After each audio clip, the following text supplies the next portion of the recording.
Hey everyone. I am trying to find... Finally found it. The Tournament Prep Archive. In this program I have not used in quite a bit. So, fortunately I found it. And now I can copy the last time we did this. Once I remember how.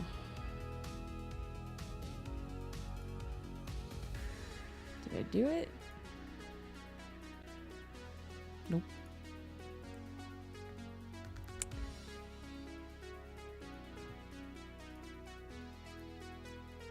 Well, gosh darn it.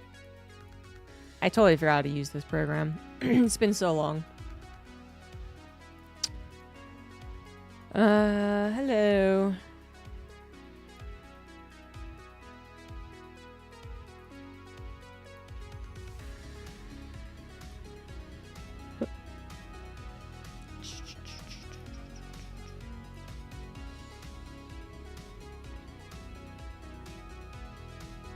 Nope, that wasn't right.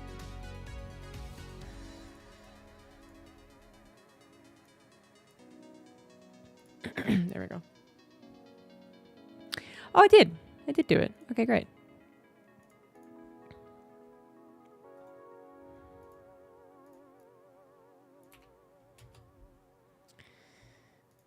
Okay.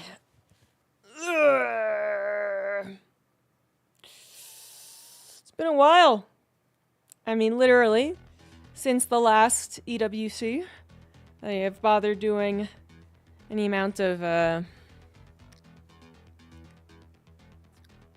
whatever you call this, using a program, I suppose, to do stuff.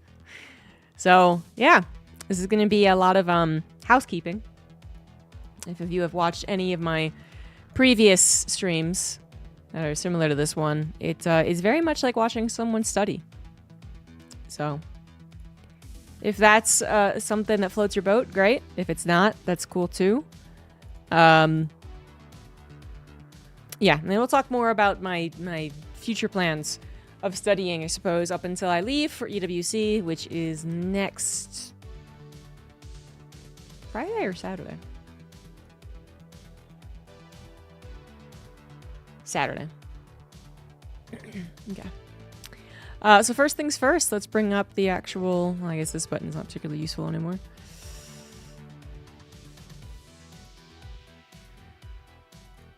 There we go.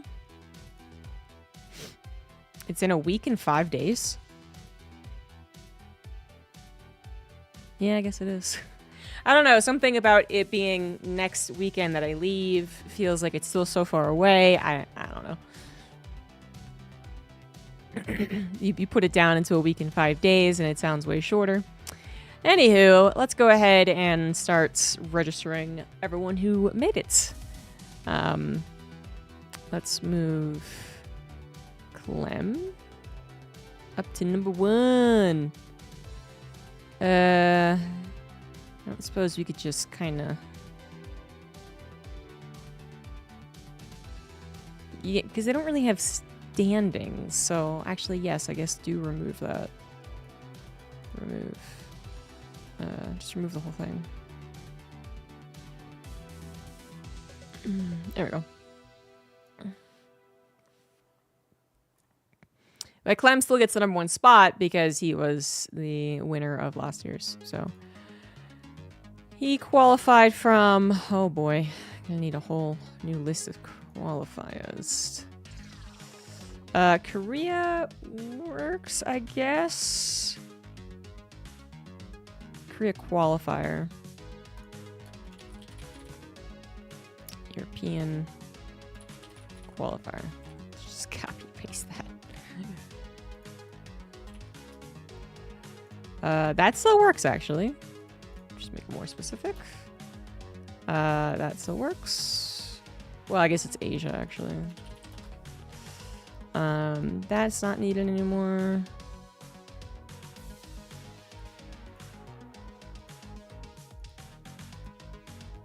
I should put that top 4, probably. And also, it's just DreamHack Dallas top 4. Continuing to delete. I guess this one will be 2024 champion. And then that can stay, actually, right? Global qualifier is what we call it. And GSL. Is that it? 1, 2, 3, 4, 5, 6, 7, 8, 9. 6, 7, 8. Yeah, so we're just missing the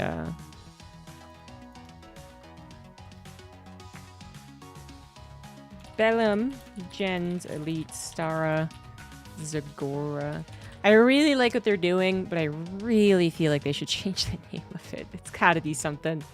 Like, at least just abbreviate it, you know? If you got to have all the letters in there. BGES, the biggest. But yeah, no, I mean, even if I knew how to pronounce it, it's not very conducive to a memorable name. Its branding is off, is what I'm saying. Anyway, he obviously got the only 2024 champion. Most of these guys are going to be the same, actually, but definitely not all of them. Cyril got in from Europe qualifier. Maru was Dallas. Dark isn't here anymore.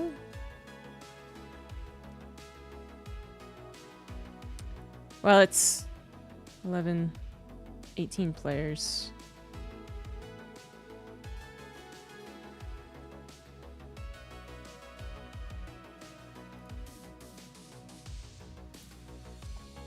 How many players are here?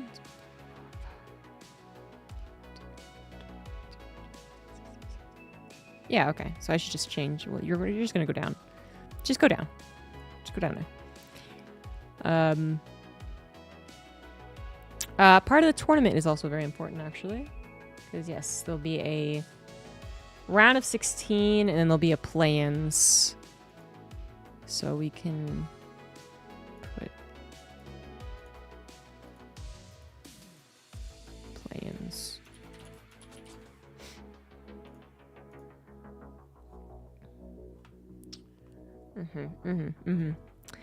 Cure. Korea qualifier. Gumiho did not make it.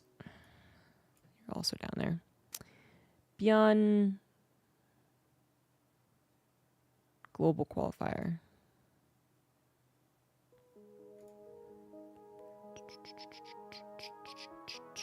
DreamHack Dallas for Solar.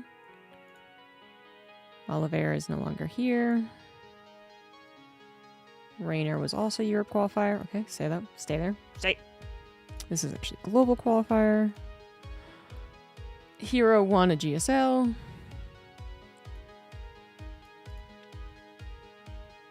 Classic had already done it actually by DreamHack qualifier. So, top 4. Hero Marine, what was he technically? The global qualifier. Spirit did not make it. Shin was top 4. Showtime was... yeah, I guess we just put him as that one. Because he didn't win it, but, right, like... Just gonna have to remember that they didn't win the stuff, but they just were the runner-up. Same with, like, Rogue, for instance. This pronunciation is spot on. Well, that's good to know, but it still is way too much to talk. It's way too much. And then I need to fill in everyone who is replaced. So first on my mind is Trigger. America. Is that America? What? I don't know why, but it just looks wrong. Okay. Looks different.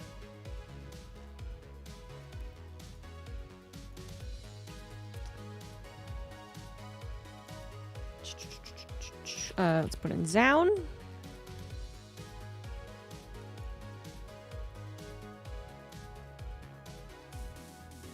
Lancer. Well, actually, I should put Lancer down there since he's already. Yeah. So who else am I missing? Lambo.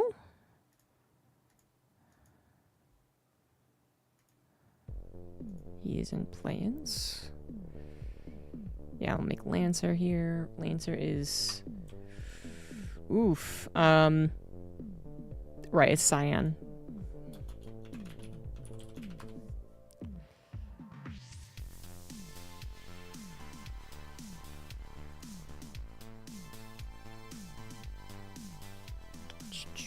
And then who else am I missing? Rogue?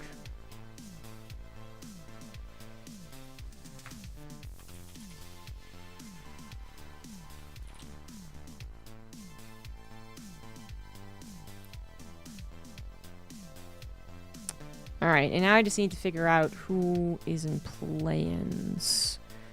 Estrella is in plans. We'll put all them at the bottom. Bjorn and...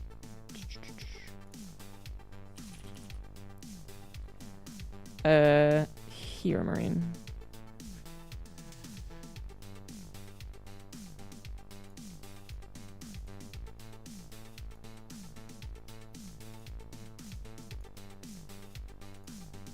Okay, I think I did that right.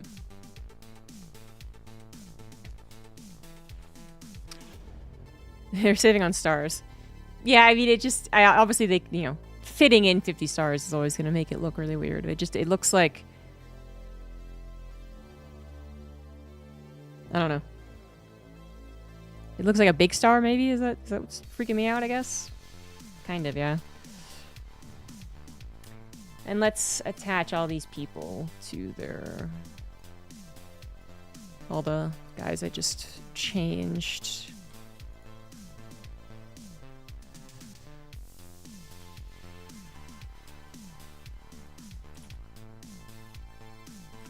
That was Lambo.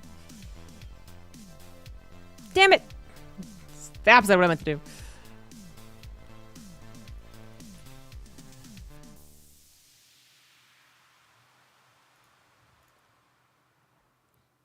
Friggin' Frenegan. There we go.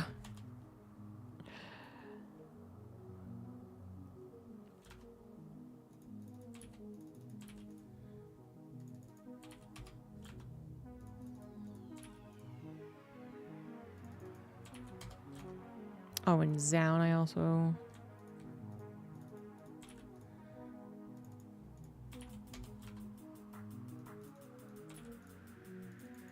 Alright, I think everyone else should be good. Fine. Stupid Canada. Caring and shit. Whatever.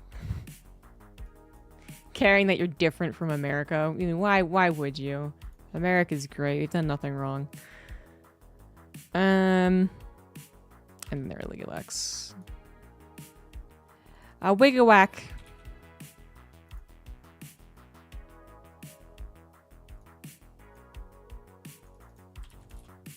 Whoops.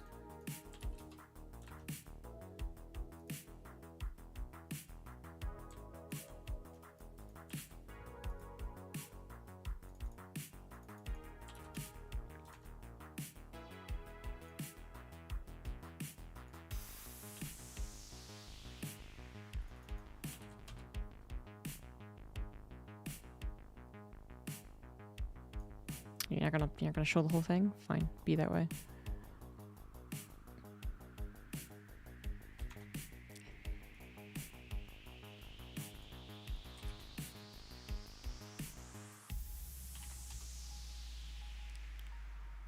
Is that all correct now? Not Lambos.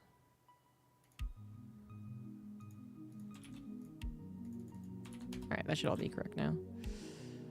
Be gone!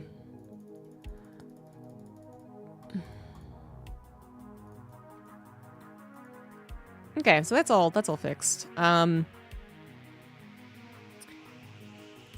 should add, so we don't have you know, points anymore, so you can't put them by points. I wonder maybe putting them in rankings is somewhat interesting.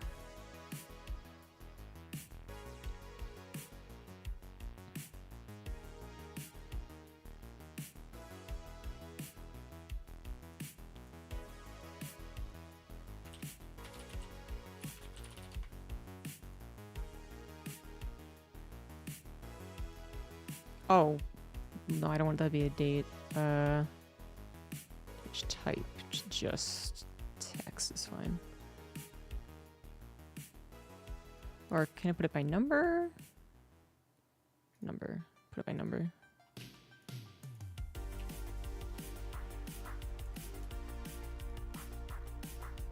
That's cure. It's number 9 now. 7. Wait, no, I skipped solar. Sorry, solar.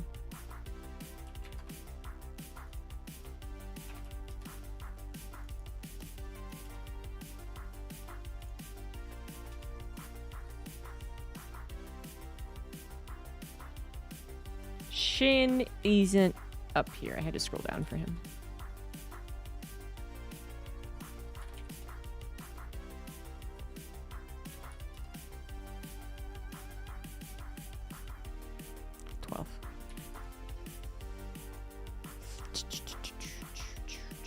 Oh boy, I don't even know how far down Cyan's gonna be. 36.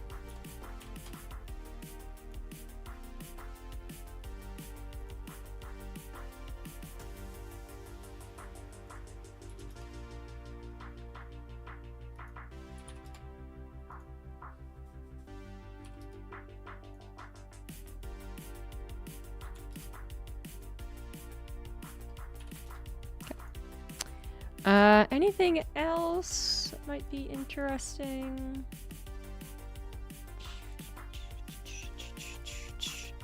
Count only 14. That's how it should be, actually, Super Segway. So it's 18 players in total, with the 4 players here doing play-ins, and then... Or, hold on, before I continue speaking. This is why we're doing this. Yeah, and then 2 people qualify out of play-in stage. Yes, that does make sense.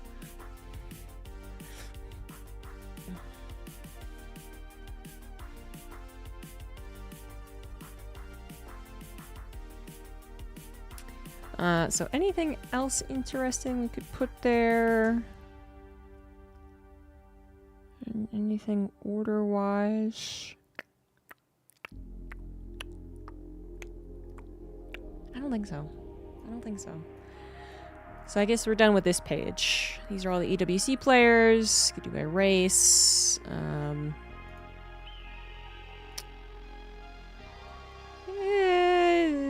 Could do non-Korean, I guess. But it's, you know.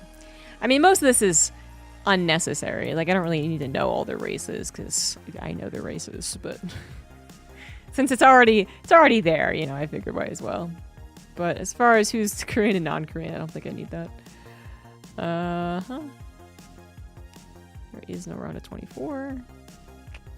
And I won't be updating this as the tournament continues. Alright, so then we'll go to maps next. We need to know the rush distance, which I usually do. Order these by rush distance.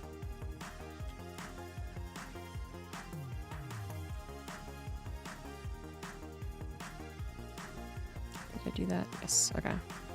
37, probably going to be biggest. 36, 33, 34, 35, 35, 36, 34, 36. I think I did that right. 36, 36, 35, 35, 34, 34, 33.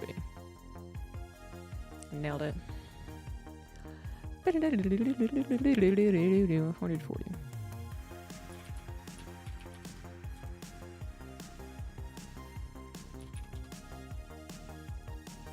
Maganata.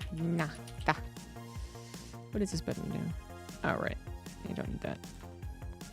And since it's somewhat interesting sometimes, we'll use the map stats.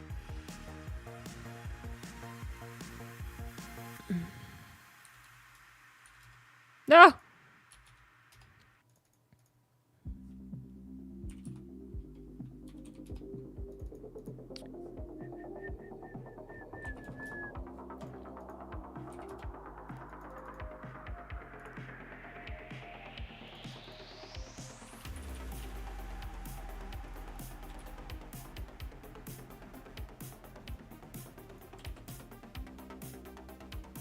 So then when it comes to the same rush distance, I then go by how large they are. There's 3 36s. These are literally the same size. Oh, no, that one's slightly bigger. And then 126 by 142.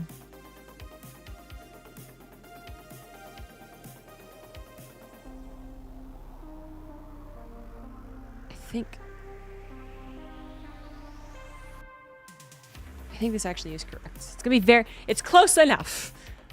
I don't want to do math on stream. Hey. If last year's placement in EWC, that's not bad. That's not bad at all, actually. I will do that. That is useful.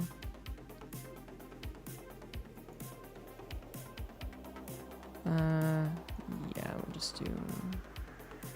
Play your email. That's absolutely not what I want there.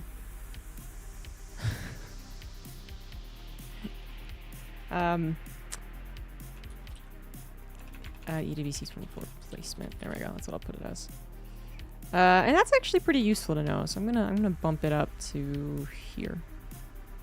Yeah. So I know this one. Nailed it. And then I don't remember the rest of them.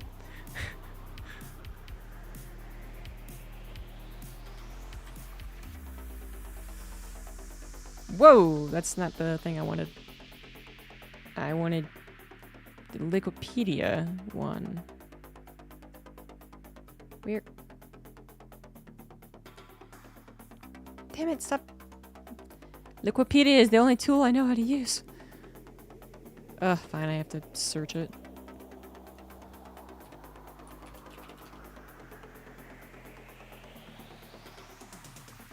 Really?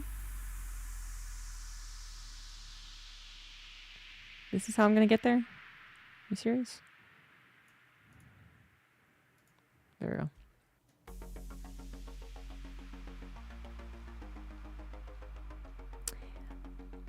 It's a good question, Mike, but I think it actually is.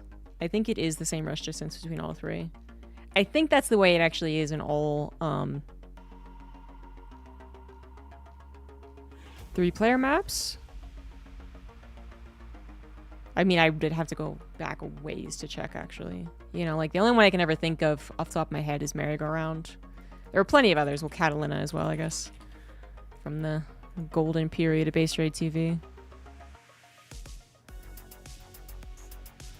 This is before they put rush distances in. But I feel like 3-player maps are always the same rush distance.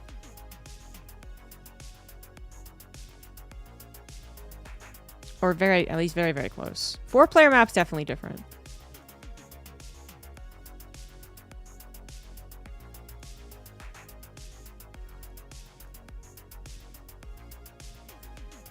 Actually, you know what?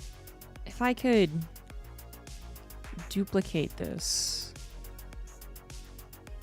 Delete this. Call this.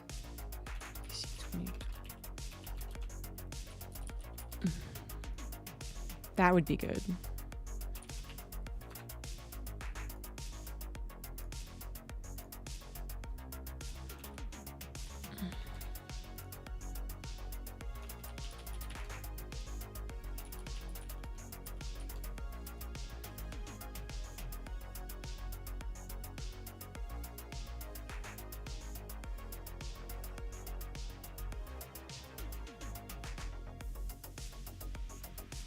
Okay, that doesn't quite work, actually.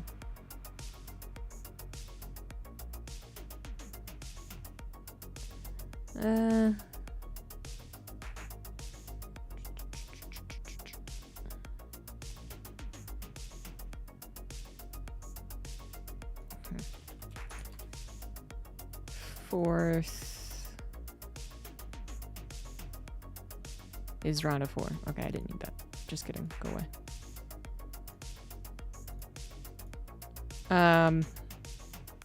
But 5th, for somehow, I don't even, how did this happen? 5th is its own.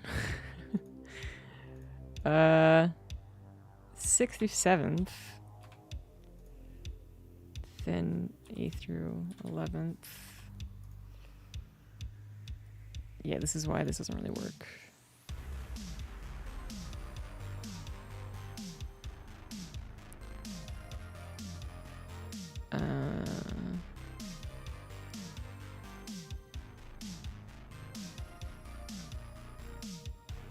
Yeah, okay. And then 12th, 18th. All right.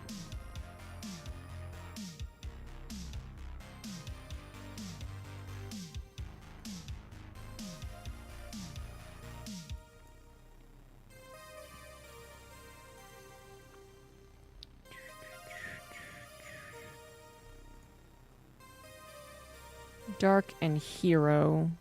Dark wasn't here. Hero was, though.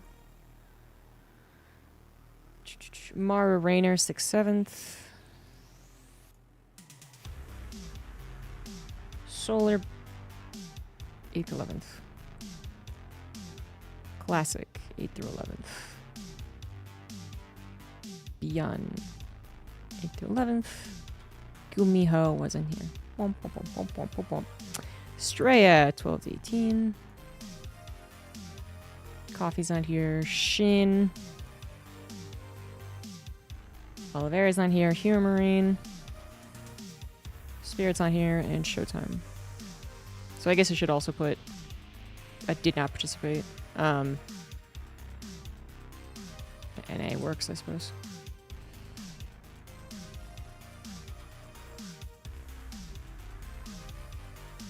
There we go. That's pretty. That's pretty. Good suggestion.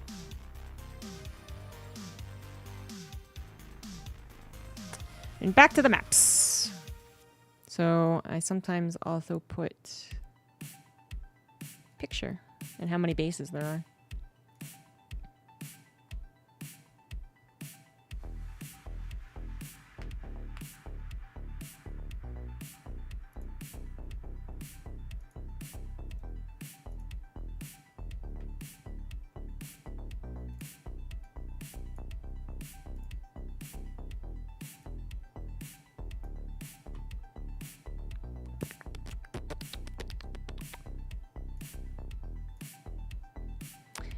All right, let's count them. 1, 2, 3, 4, 5, 6, 7, 8. So 16. Okay, base per player 8. That should be correct. I feel like I'm gonna miss some half bases or something, but this is symmetrical. I think we're good on that one. Les lines.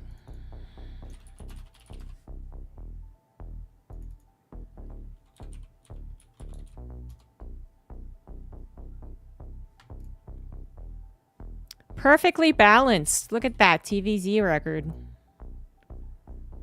Also ZVP. Pretty much perfectly balanced. Protoss has a slight edge. Bastards.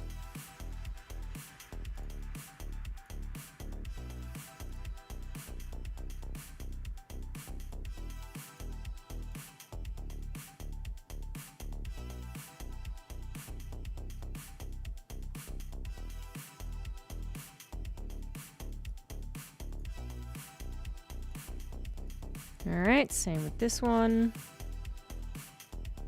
1, 2, 3, 4, 5, 6, 7, 8. And symmetrical. Cool.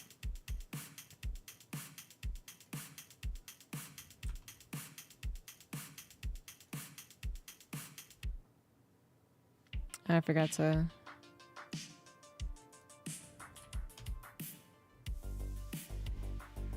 attribute it. Killer smile.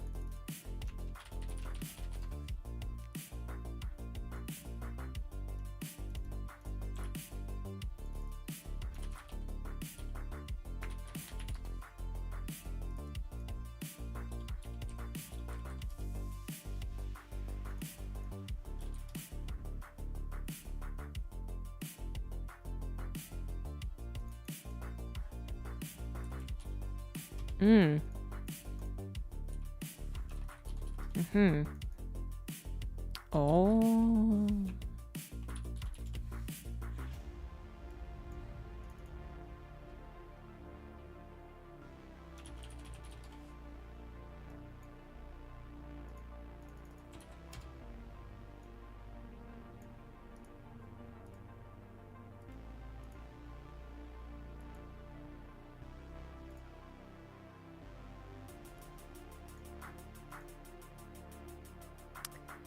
Bases per player. 1, 2, 3, 4, 5, 6. But there is a shared gold here. So 6.5. Hey, really? Is that all? Let's count them again. Let's count the total bases this time. Hello. 1, 2, 3, 4, 5. Oh, wait, how do I want to do this? You know what? I have a tool for this. Here we go. Before I get too lost in it. All right, 1, 2. That was an ugly 2, 3, 4, 5, 6, 7, 8, 12.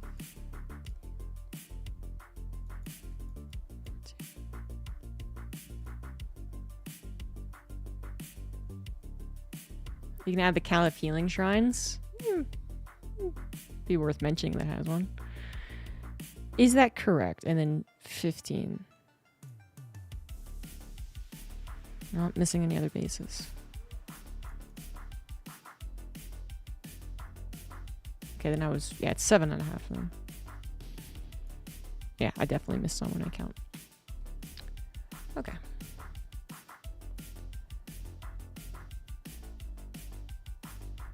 This is why you double check.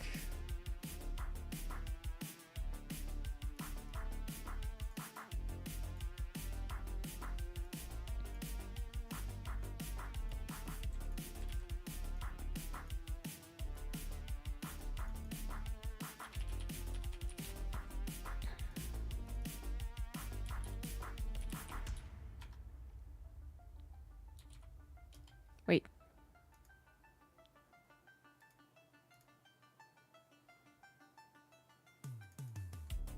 Okay.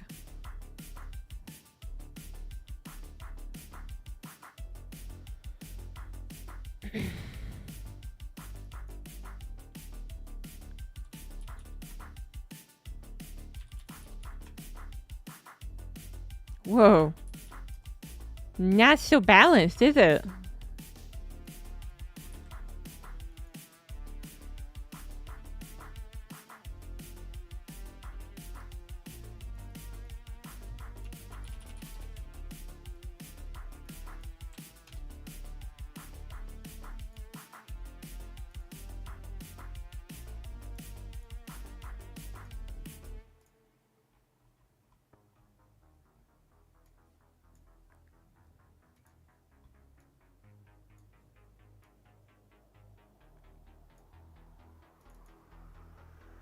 Oh, wait. No. Okay, same deal. It seems a little easier to count. 2, 3, 4, 5, 6, 7. And then mirrored.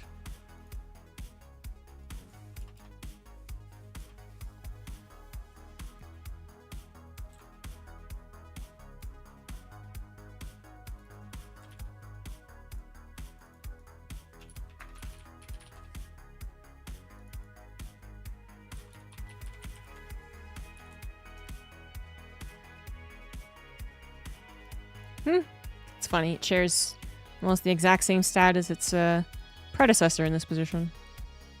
Oh, my God. Not for ZVP, though.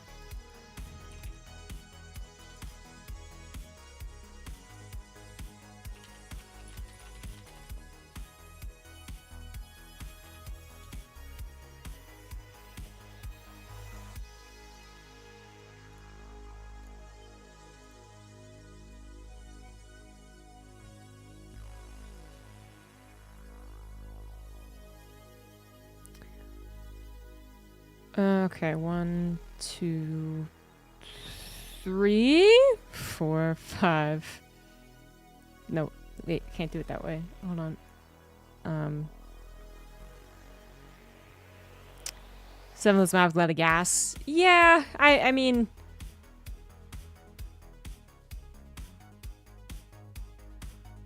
trying to imagine it, where I'd be even stating these things. It's like,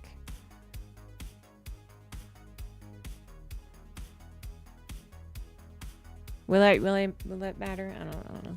Counting with me, yeah. Counting poorly. 1, 2, 3, 4, 5, 6, 7.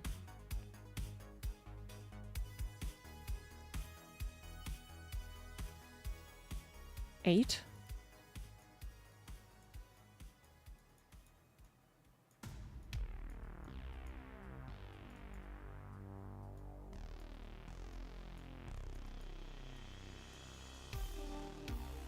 And then, yeah, I guess you could contribute 8. And 8. You could say it that way, but it is a bit trickier.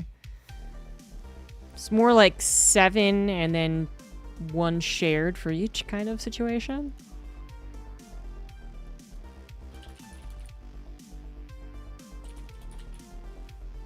It's a weird way to put it, but I think I'll understand what I mean.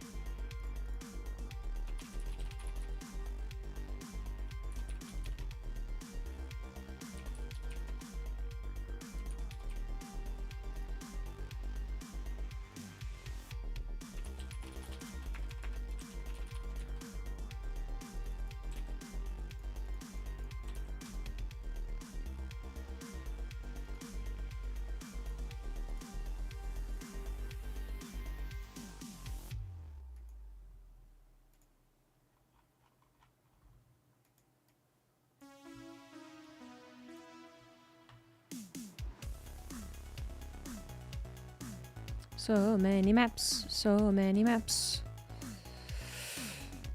Back in my day, we didn't have this many.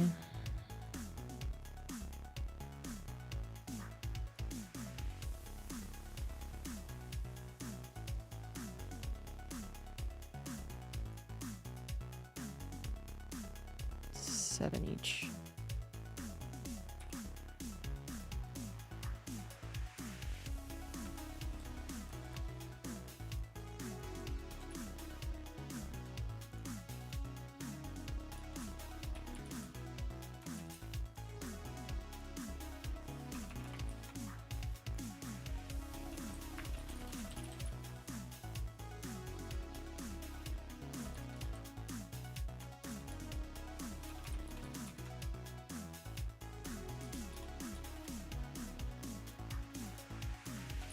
Timmy.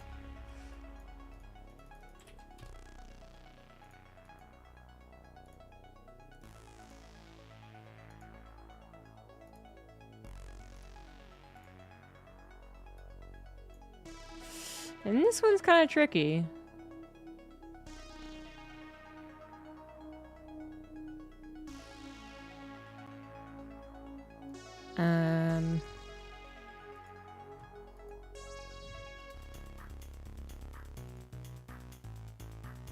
It's not really per person. I'm just gonna count them all.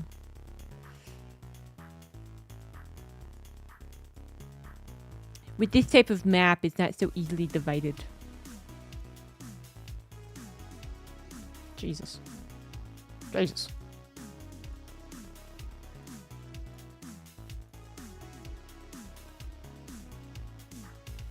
What? Forgot one.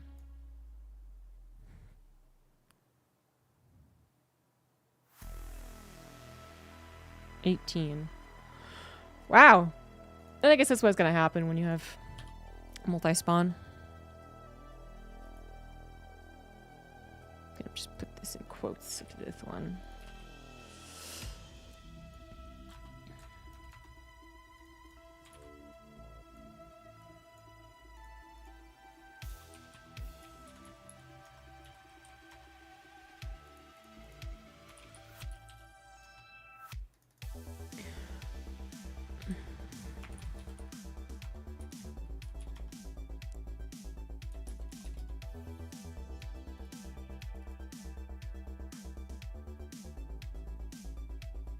Did I just write that in the wrong one? Son of a beach nut.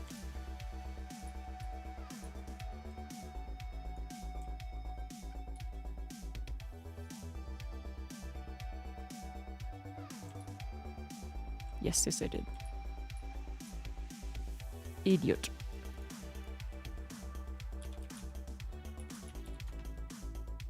At least I noticed.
Yeah.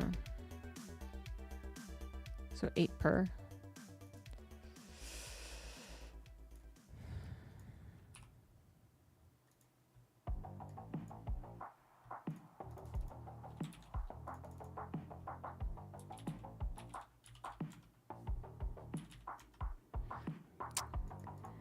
More of an average for the rush distances in this map pool.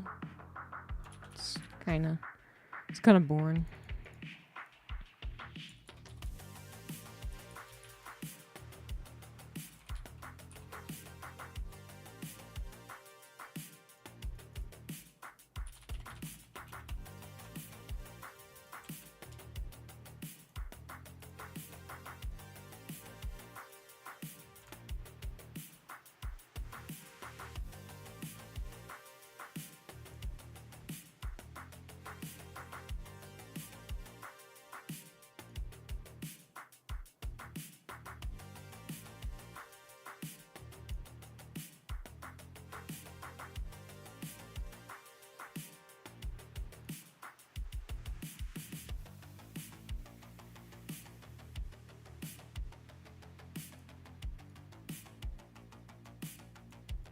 All right, we did it.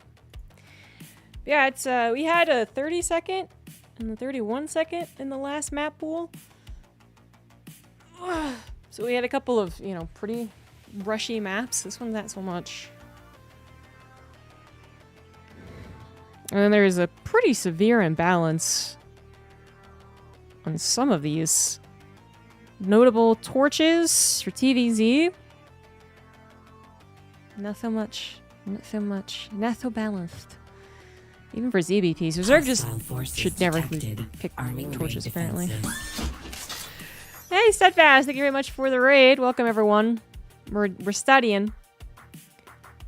We're prepping for EWC, which I may or may not be going to.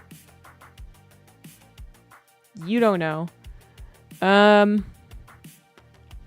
just do this for fun for all major tournaments. Anyway. So yeah, Torches is no gusta for the Zerg. Last Fantasy also not that great for the Zerg.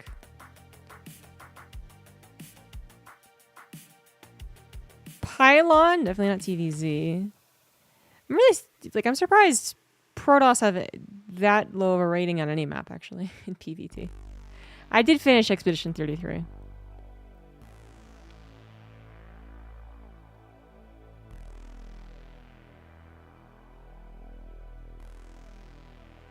Obviously, this will change slightly over the next 2 weeks, but not by very much.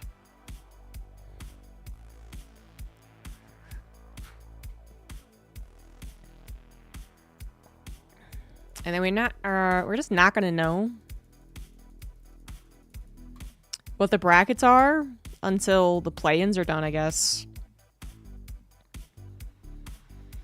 And we're not gonna know what the play-in stage looks like either for some time.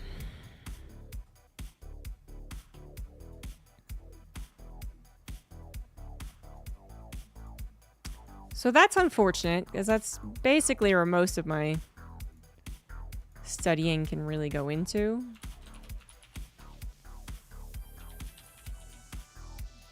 But yeah. Not particularly useful for this one.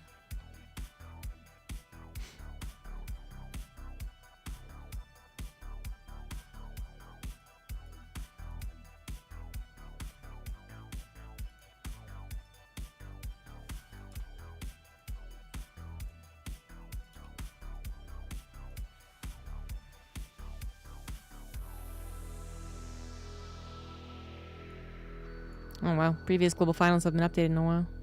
How did that get in there? Oh, I see. I see what that's for. Okay.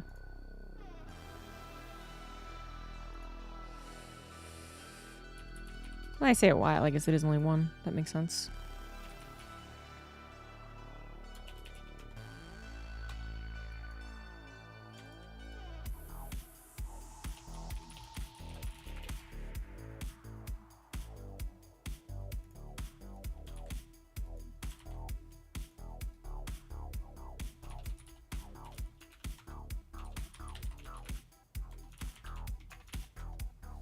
Was it a 4-0 or 4-1?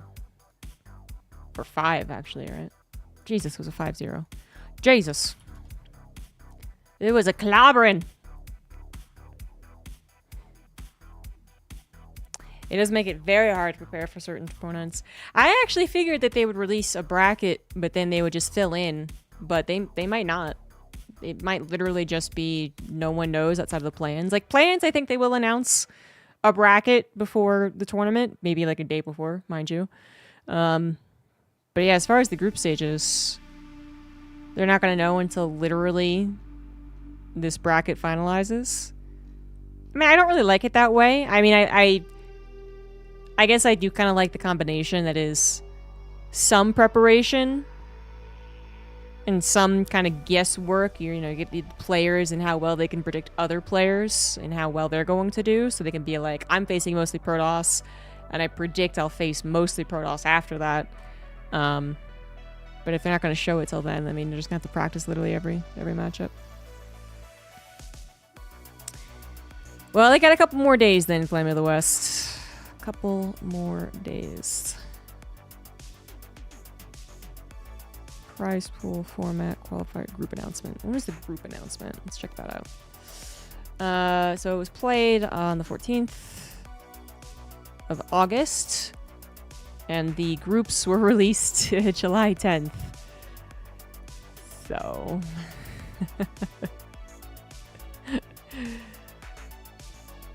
definitely more like a month in advance.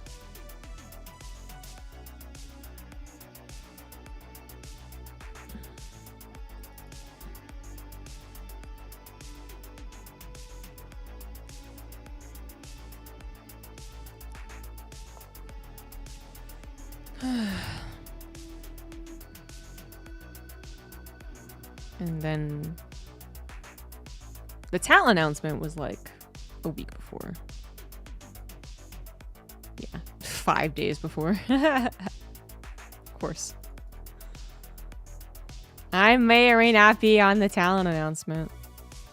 All those people you saw may or may not be on the talent announcement, except for a player who is playing.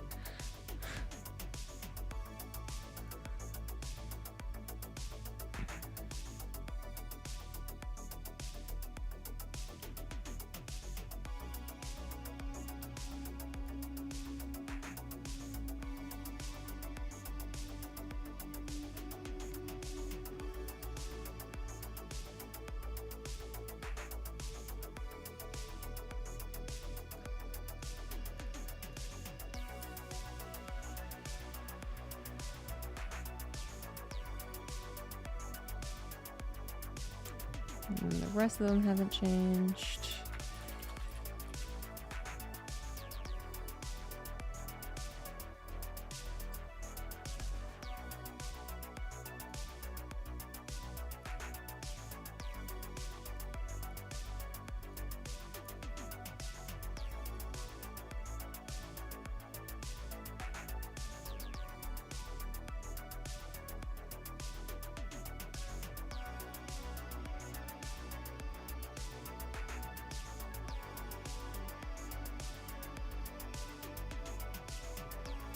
That's all still true.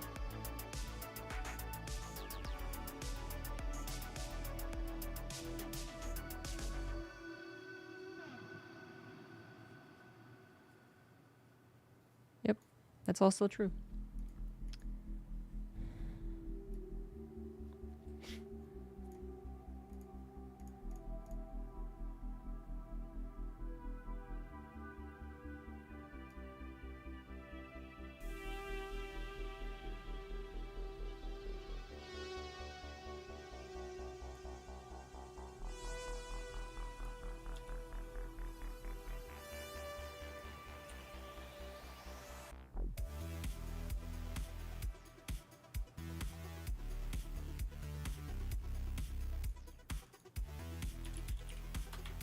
Number of non-Koreans in round of 8. Not really something easily described for the format we had, but let's just go with... Okay, that makes it easier. 8th through 11th, there's only Koreans. So above that, there's Rainer, Sarah Clem.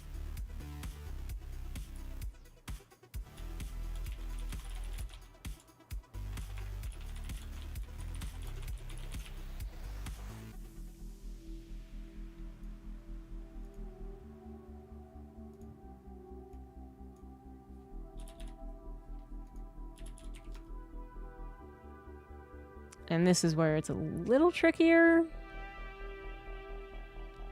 Just put like an asterisk, I guess. Because 8th through 11th were all in the same round. Protoss, though, 1, 2.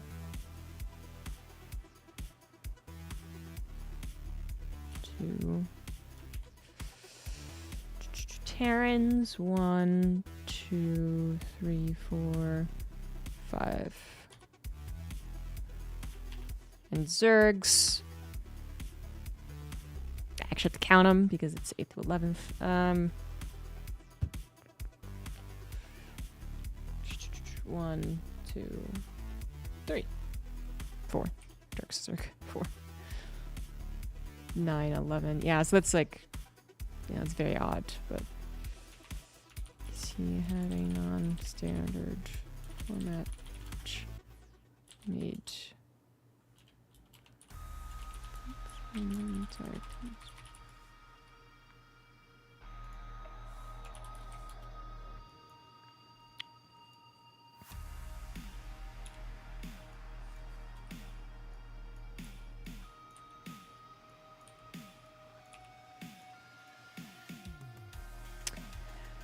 Zerg's still controlling the overall narrative, though, as far as the entirety of StarCraft. They are still far more likely to be in the round of 8. Stats. Not the player. Norbash Bosh. Thank you for the raid. Really going to use Protoss? I think he is, because, I mean, you know, unless he's suddenly secretly practicing in the last, like, 2 weeks or something, nonstop TVT, you know, that his cutoff for practicing TVT is here. So, at this point, I think it'd actually be more shocking if he actually did play Terran and Terran versus Terran.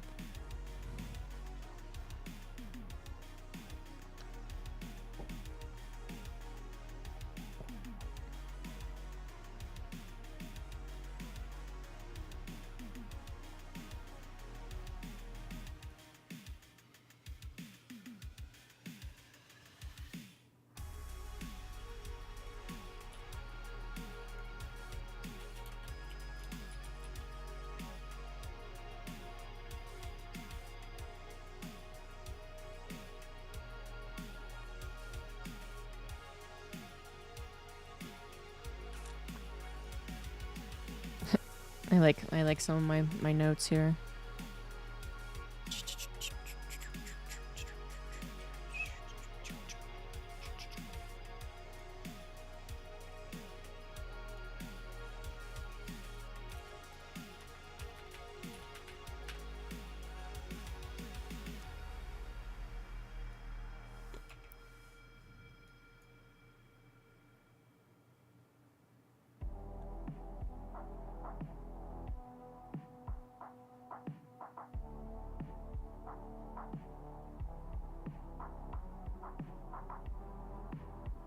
I don't remember what that was from. Certainly longest time between Premier tournaments. I guess technically maybe some of them counted as Premier.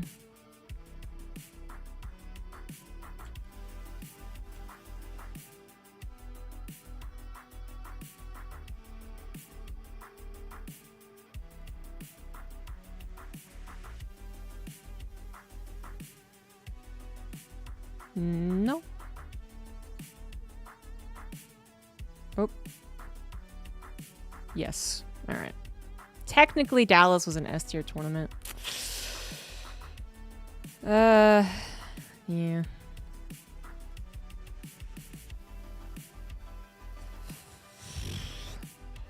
Obvious lack of large tournaments between EWCs. I don't play in tournaments. Yeah, Protoss is a solid note. I mean, I'm still keeping it there. People are always, you know, is Protoss actually good? Is it just a race that is abusable but not good enough to actually win big things, etc., etc.?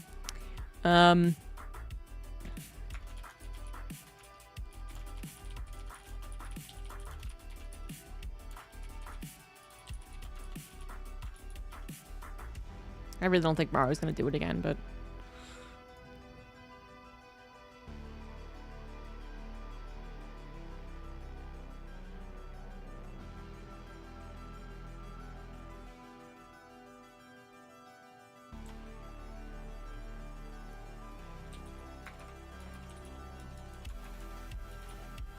should throw Kevin on the bus with that analysis?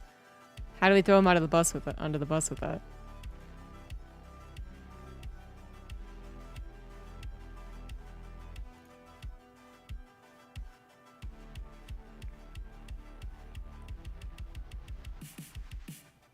That would be very funny, Mike.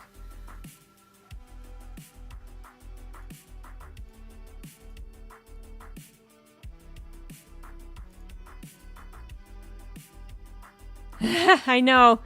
Isn't that terrible, Jeff Vsauce? Isn't that terrible? I can't believe that took like 14 years to be discovered.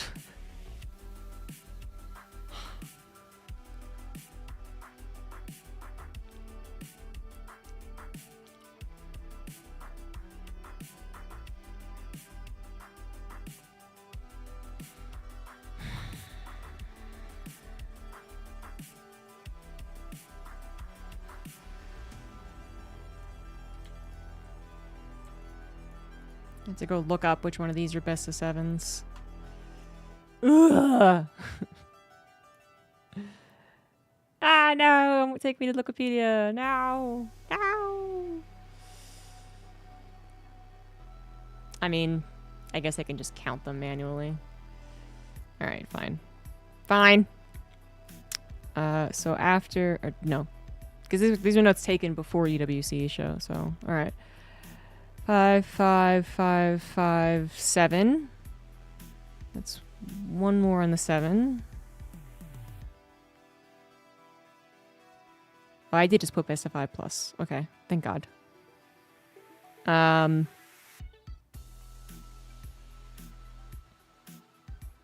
Okay, here's something that could be funny. Okay. All right. Okay. So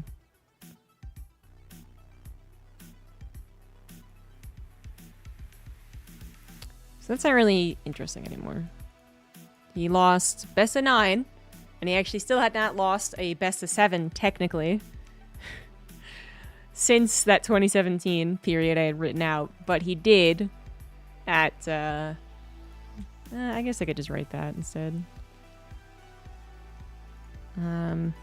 Until just copy paste that, won't we?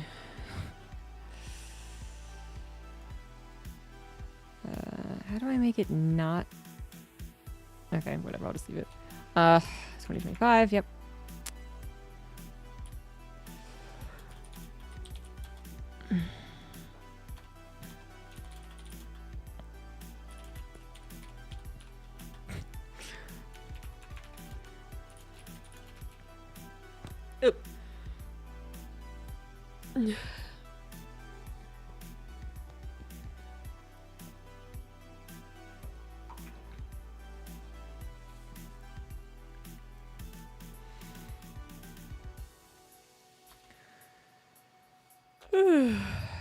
See that? Do you see this? This is the thing. This is the thing that I learned and I put in Discord. Is how to bump back the dot. You know, spent so much of my life just giving up if I ever had to do that. It's amazing. It's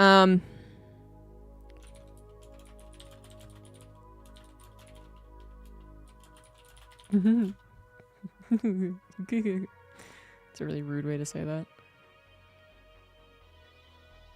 Is it really his first best of 7 loss? Yeah, because he won the best of 7 versus Dark. But he lost the best of 9 versus Clem. Yeah, I mean, that's why, like, you know, I think it's kind of forgotten in time because Clem's dominance over him in the finals was so drastic. But leading into EWC, he was far and away the clearest favorite ever. Like, in terms of offline, extended series performances, as far as his win rates, as far as, I think, his record versus Clem up until that point. Yeah, it was supposed to be unfair. But Clem had, of course, proven he could take down Cyril. He hadn't done it repeatedly until now. Now he does it all the time. Well, I'm about to double check that, Jeff B. Sauce, but it wouldn't surprise me because we don't have very many best of 9s. So that's I was kind of laughing because it's like the meanest way I could say that. But I'm pretty sure it's just the one. So any other 5s? I guess we could just check it that way.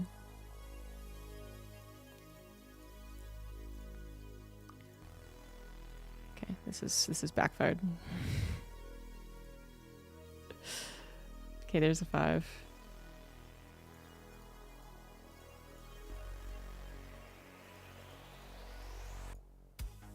Oh! Oh! Oh!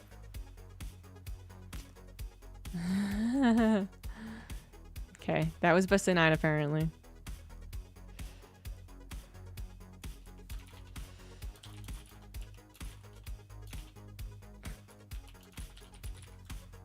Seriously, Xanster? Jesus.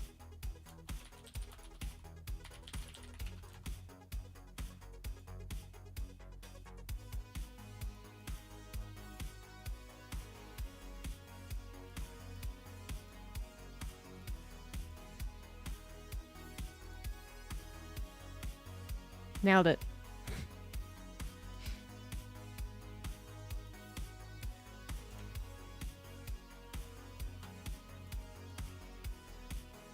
Well, now he is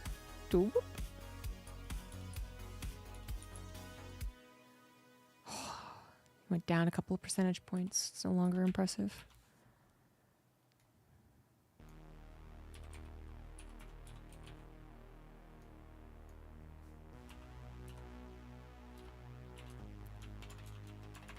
He's washed, y'all. He's washed.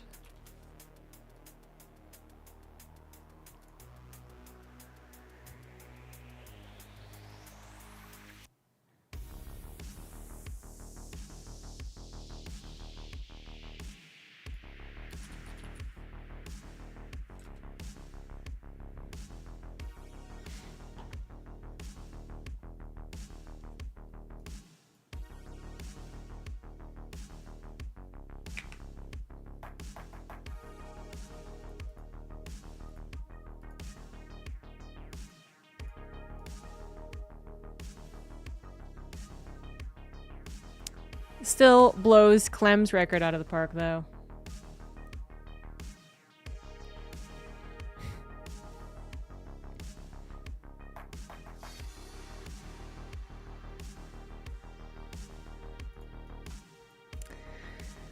That's enough of that.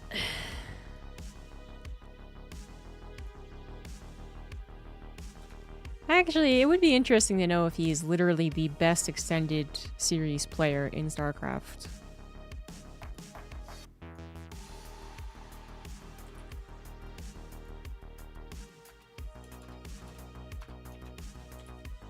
What? Why? What? Why would you do it like that?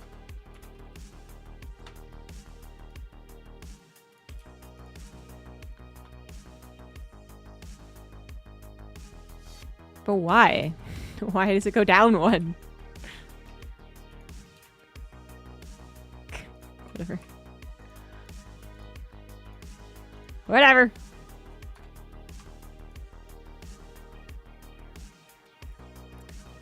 Play ladder? Play yourself. Get the fuck out.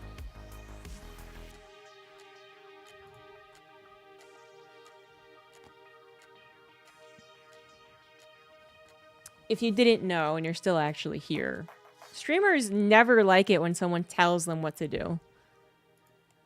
And I have even more reasons to not do that than normal.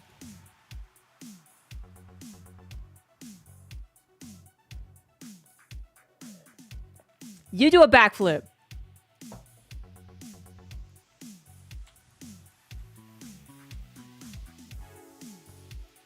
Let's take the top 10 people. I know drop the miss.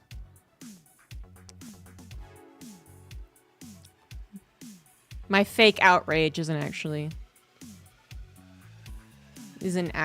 trying to be mean. Mostly just funny.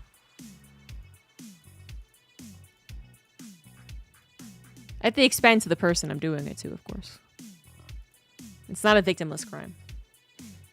Do a barrel roll. I saw my nephew, he was playing Star Fox, like the N64 version, on his Switch. Because his parents got him the emulators, like the yearly subscription, whatever. Anyways, I was really surprised to see it. But the thing is that because there are so many options available to anyone, actually, in life, right? But particularly more so to kids than I think ever before. Than we had ever experienced as kids, right? Is that what he does is that he just literally goes from game to game to game to game to game. He plays like 15 minutes probably of a game. And then he goes to the next one and the next one and the next one. And I'm like, I think it's better. It's definitely better than doing the same thing with like YouTube videos or Instagram Reels or whatever, which he also does if he's allowed on the computer. But it's still kind of disappointing to see. I'm totally boomer mode. This generation is cooked.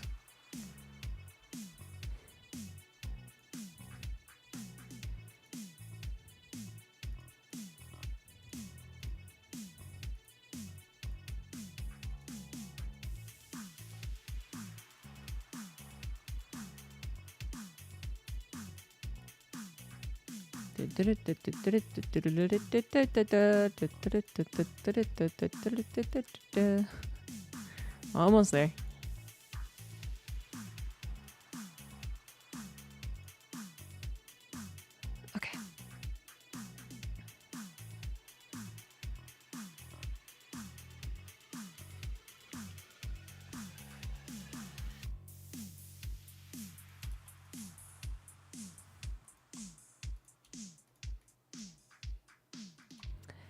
why it does that, but it's very annoying. I don't like it.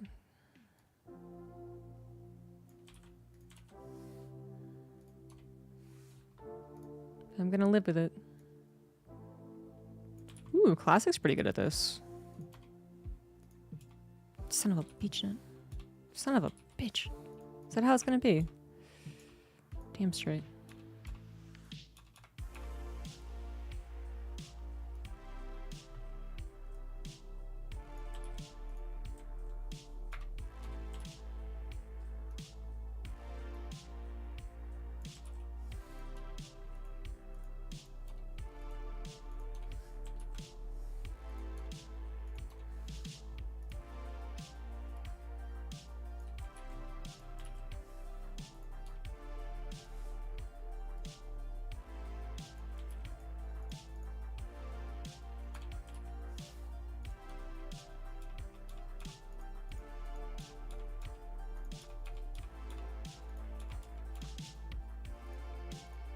Okay. All right. Who's best? Who's... You did so when you were a child and I was afraid. Well, depending how old you are. I mean, we just didn't have the availability of all those games that they do now. It's either that you were going to Blockbuster or you were actually buying games. Maybe you were renting games. Back when that used to be a thing, like Netflix renting games, that is. But for the longest time, like you had the library of games you had already played or already bought, and then you like, you know, cherish the new one that you rented or bought.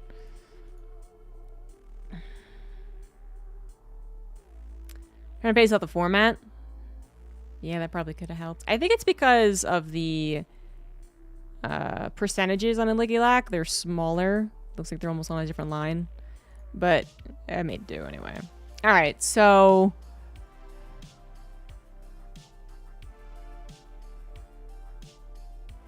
Cyril has by far the highest win records in offline best of fives. I mean, by far.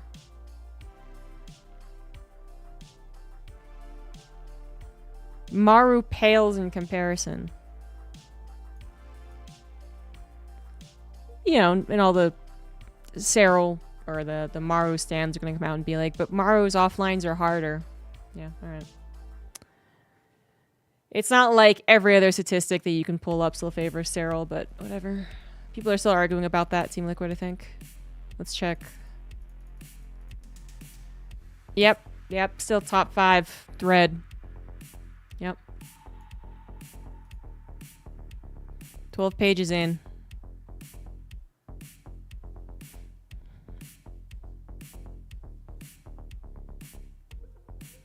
I really hate the people who say that life should be the GOAT. I really hate them in particular. I don't really hate anyone's opinion about who the GOAT is. You could say Rogue, you could say Innovation, you could say Stats, like, I don't care. But people who say life would be just really bother me. Not because he's a match fixer and shouldn't be given credit, blah, blah, blah, blah. But that's a gray area. But more just like, there really is no proof that he would have been. I really don't think that's the case. But he was the strongest of StarCraft 2's strongest peak. Yeah, was he though? Well, they face each other in 64 bombs, so I'm not sure how Cyril pulled that one off.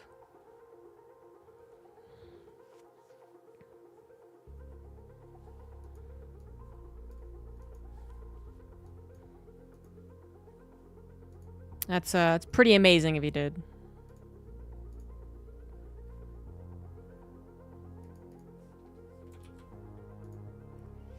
I always forget how to change these. Move, copy, caption. Can I just add a new one?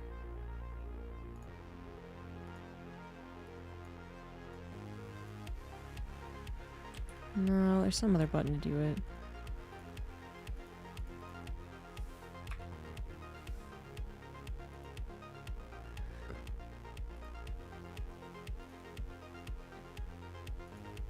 You know, I figured this out once before.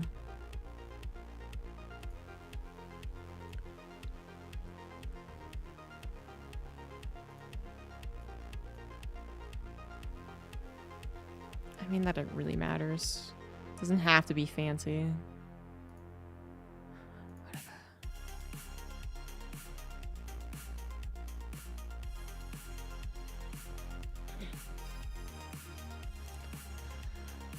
Is that all the grunt work now done?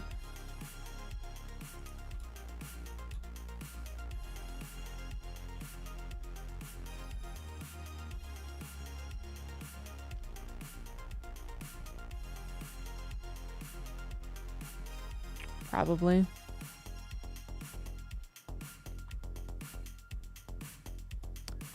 Playa. Yeah, that's me, Playa. How much dedicated time do you put in prepping for a tournament like this? Like dedicated prep, like what I'm doing here.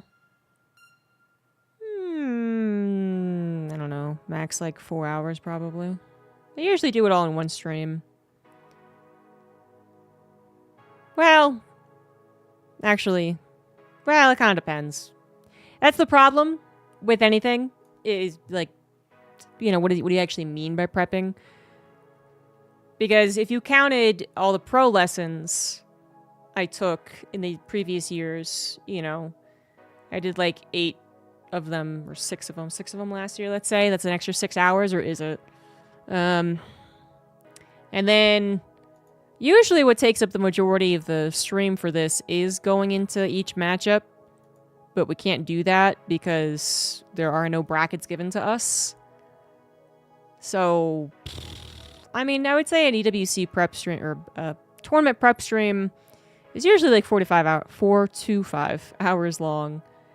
And then I do the pro lessons, which I'm not doing this year because I don't have any monies, which are an hour each usually. And then beyond that, it's not really pointed anymore. It's not specific to this type of stuff. It's more just like casting or watching tournaments with the players. And then that's just what StarCraft 2 casters do.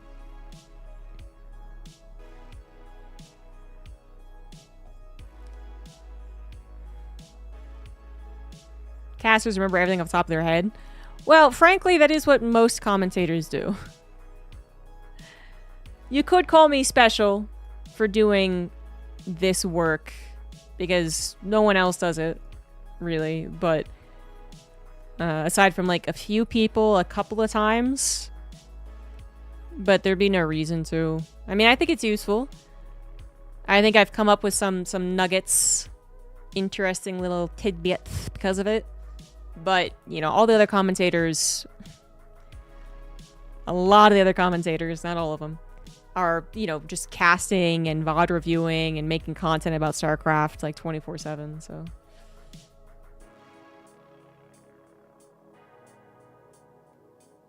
Is he parting? You might have seen him in like previous winners, previous global finals, because he hasn't been involved in StarCraft for a while. No new patches in a while.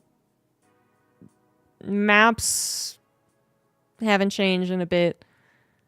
It would have been cool to have new maps just to make sure that everything was super fresh. Like, I am of now the opinion that anything we can do to make things surprising is what we should do. So I would actually be heavily in favor of them, like, right now, like today. Like, you know, 11, 12 days before the event. Being like, there's new maps! Suck it! And then Blizzard just bounces after that. Because the players would absolutely fucking hate it. But I think it would be a lot more interesting. Maybe the commentators would do it if they didn't have you to bring the data. No, they don't. That's not... They weren't doing it when I came in. And some commentators, like I said, did. Like, Apollo was pretty even somewhat infamous for carrying around a notebook. Because some would say that he was maybe doing it for the credibility. Like bringing his notebooks to like a dinner with Blizzard people. Maynard did it. Fear Dragon did it for at least, you know, I would even say more than a few events actually. More like when we were coming up and trying to get as many gigs as possible. I don't know about recently. But I can tell you that's basically it. But yeah, like I'm trying to say, like, a lot of the prep work just comes naturally with the territory, exactly. There are definitely some people who don't do anything.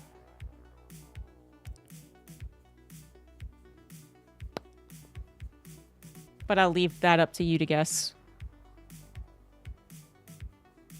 I'm gonna do all the work on the group project. At one point I did a lot of work. I did, like... You could argue too much, I suppose, but... This is what makes me feel comfortable going into a tournament anyway. But, like, I definitely did more for IM Katowice 23 and 24, probably, than I did for EWC last year, or certainly this year. I think in 24, I was a real nerd. In 24, I was, like, trying to give casters of an event, of a series, like, notes, you know, like if they were casting Scarlet versus Classic, I don't fucking know. Then I'd be like, here's what Scarlet said about her plays and whatever. They didn't care.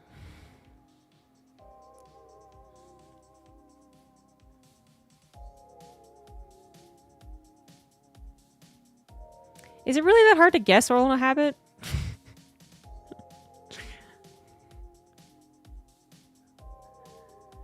All the players now treating a Cyclone Bug like a feature. They should. It's not going to change. Like, now that sounds harsh. But I don't know what to tell them.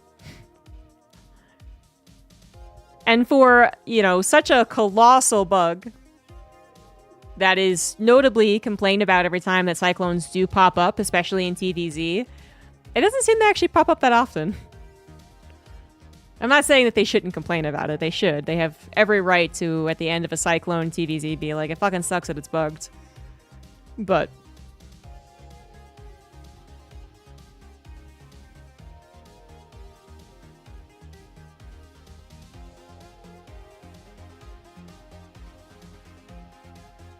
too much work one time that, you know, you can get away with going forward. Oh, I see what you're saying. Yeah, kind of. I mean, the more that you do something, the more that you can, like, trim it down and figure out what you actually need. Yeah.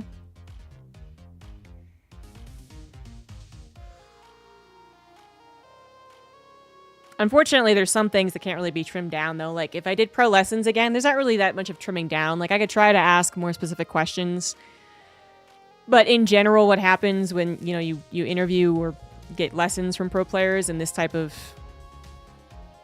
field, right? Not like teach me how to be better, but teach me about the general pro gamer mindset and pro gamer moves. Usually you kind of have to draw it out from almost all of them. It's like a pulling teeth scenario. Some were definitely better than others, and some were worse than others. On average, it was fine. But I remember, like, Mana was really good. Mana had, like, so many interesting things to talk about that he would bring up without prompting. You know, I'd be like, here, watch this PVZ with me. And then just from, like, minute 30, or not minute 30, second 30, he'd be like, okay, pause. Here's a really interesting thing. Like, a minute later, pause. Here's a really interesting thing. Where, you know, other people just don't know what I want to know, or don't think about these things because they're so used to it.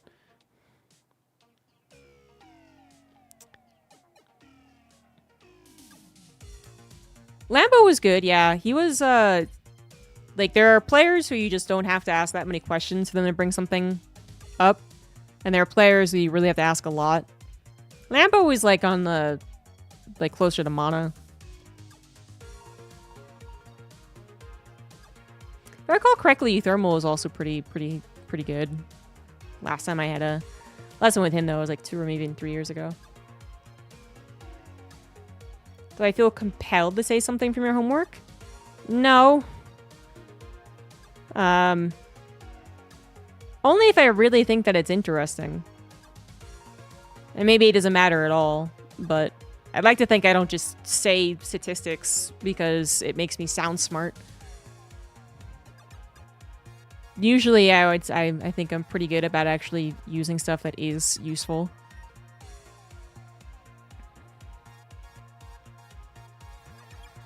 Like, I don't think I've ever really, unless it was like a really, really big number.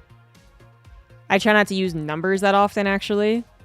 You know, it's either like this map is heavily favored towards Zerg or against Zerg or whatever.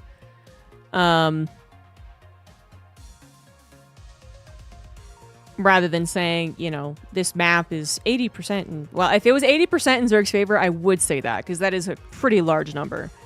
But if it was like 53.5% in favor of Zerg, I mean... Only an asshole would bring that data up.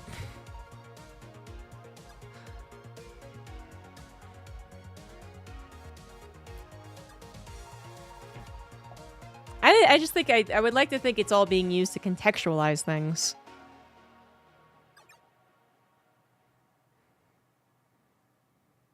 Trying to think if I really was ever compelled to say something.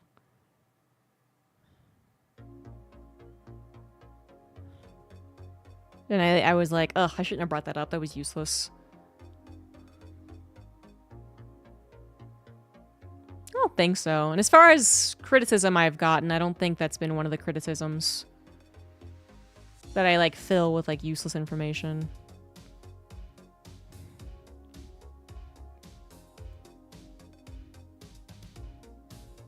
Yeah. Mostly I think of times where it actually was interesting, and I don't think anyone else would have brought it up if it wasn't for the work that I do here. Like, the fact that there was no TVT finals ever at Katowice until Maru versus Oliveira, I thought was actually very interesting. And I thought made it even more special.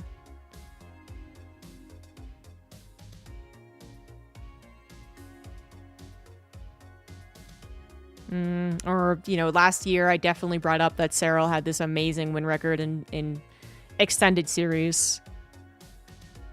But I always made sure to caveat that with, like, no one plays best of nines. I don't know, one of those things that you'd have to tell me if it sounded forced. Unexpected, the yelling from the venue next door.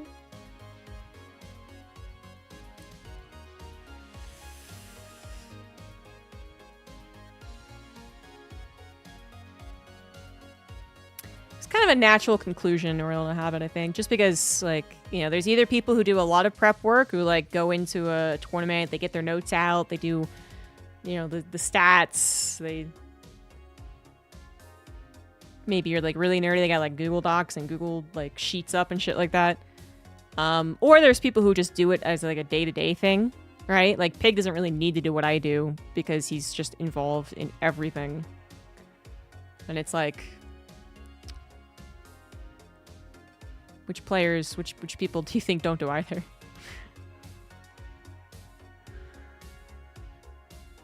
I cast the guy in Deadlock. He was a Call of Duty caster. He had cast Deadlock before, but like a month or two previously, maybe even longer.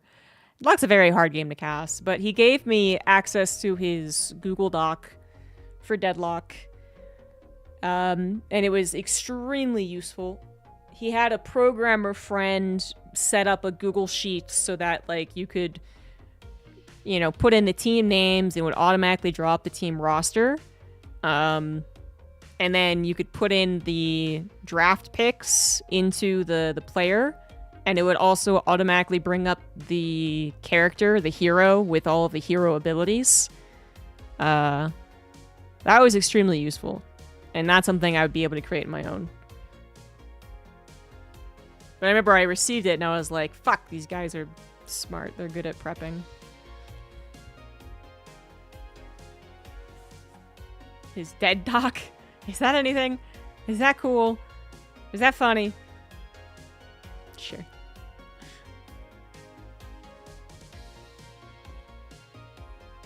Well, you know, on the subject of commentary and whether or not you should be prepping and stuff like that, I mean, I do think you should. I also think you should play the game to a certain extent. As I say, not laddering today. Just to get, like, the feel for things. You know, there's always a little bit more weight to it if, like, you practice as a Zerg and you do face the Cyclone bug and you're just like, well, this is bullshit. And suddenly I'm on the side of the Zergs, 100%. They should complain. They should refuse to play. But, I also think StarCraft has really found a very comfortable place for its commentating that shouldn't be changed by trying to be super try-hard and super stats-based and whatnot. Because I think of, like, Dota, and I think Dota is some of the most college professor-y of the talent. Not necessarily their commentators, because they don't listen to enough Dota, but certainly their analyst-esques. I mean, it is dry. It is. Oh my god. And I don't think that's good. People love it in Dota, so fine, whatever, but I personally would never want to do that.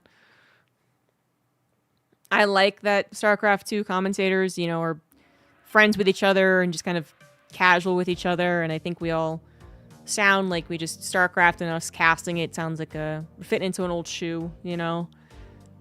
It doesn't sound like we're trying to outdo each other or backstab someone or even necessarily being like the best commentators that could ever live. It's more like we want to provide a good show for people who have been here for 15 years. Yeah, exactly. Exactly, Pi. So that's why I think playing does help. But obviously, like, even if you were a very, very good player, so this is why I've pretty much never been on board this whole, like, you have to be GM. Because the bar is always raised anyway.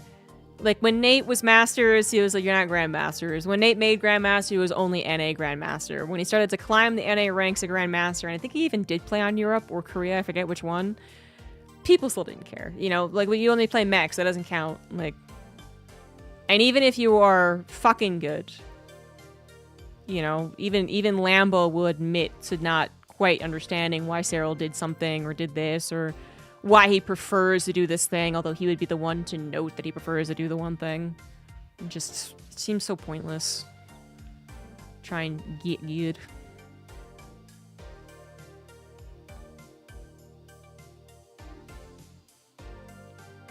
FGC casters are definitely a different breed, yeah.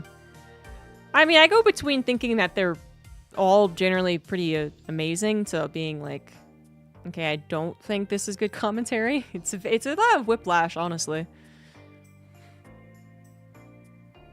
Because I think what they do really well in general is come off as a genuine fan of the game.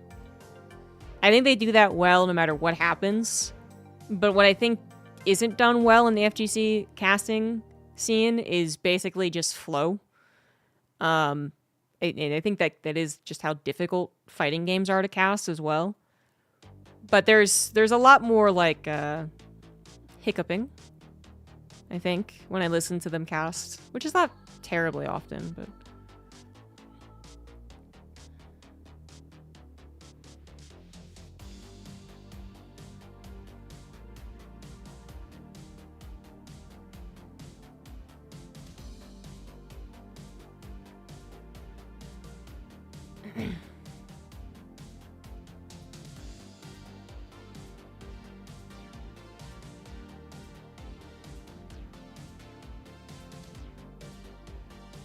I think it's extremely difficult when, you know, you could be talking as fast as possible about a really important analysis point in fighting games, and it could take up the whole round.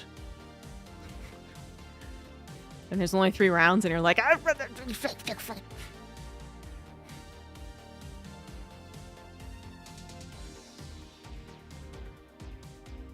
And there's really no comparison to, like, traditional sportscasting for that one either.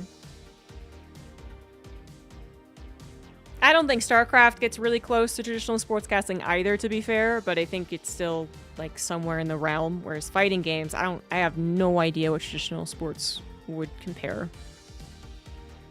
I mean, you might say boxing, I guess, and that was actually pretty obvious now that I think about it. But even then, I'm not sure that's really true. It would definitely be the closest, but I don't know if it's actually remotely close.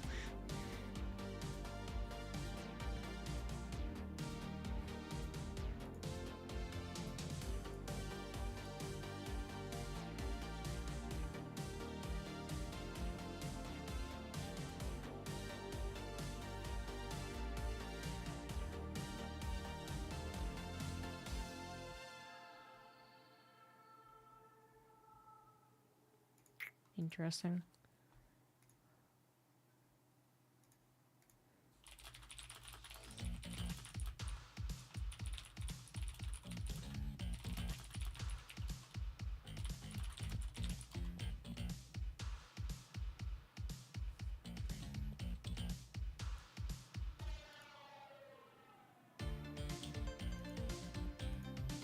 Breakdancing? That's interesting. Yeah, I'm not even sure I've really heard that. There are breakdancing commentators?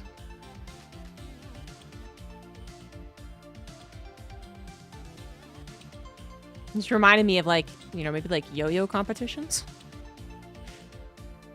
Yeah, I thought it was all not commentated because part of their routine is well, the music, but I guess that is also the case in like ice skating and stuff, and that they have commentators for that. But I will say, as far as ice skating and I guess breakdancing, I'm not sure, or like, you know, anything really to do with gymnastics, I guess. There's a lot of not talking. There is a ton of not talking. There's so much not talking that sometimes I tune into these things and I'm like, oh, is it a silent, you know, there aren't any commentators? And then after like a solid 2 minutes, someone will be like, excellent work there, nice landing. And I'm like, oh, okay. There's someone here. Gotcha.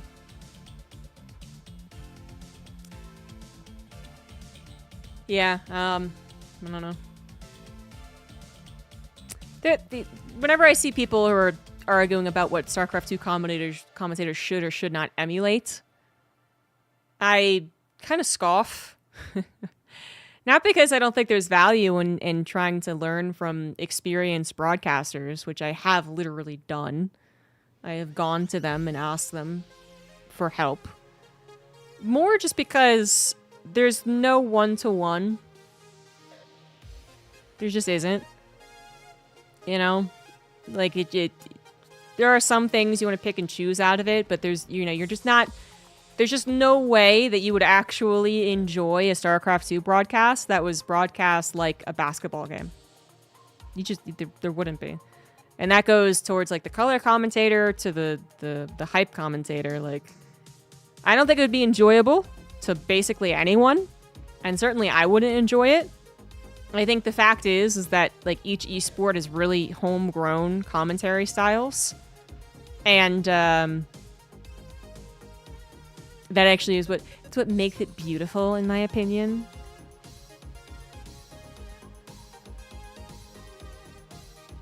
But I just can't even...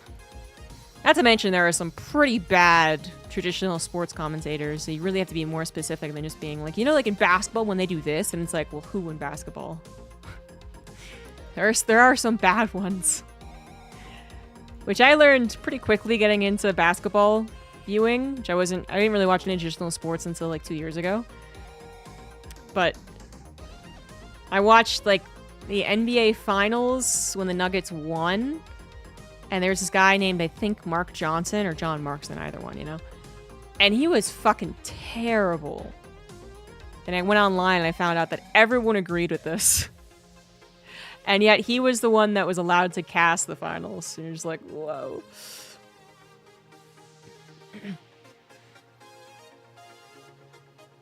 But it's just so different. It is so different. And it is actually more in tune with what the community, I think, likes than certain naysayers would say. Mark Jackson, I always forget. I'm always so close. But all I can remember is the Chandler joke when he was trying to change his name in that one episode of Friends. He was straight up bad. Like, it wasn't even like he's a little dry or doesn't have the best voice for it. Like, he was straight up bad. Anyway. What now?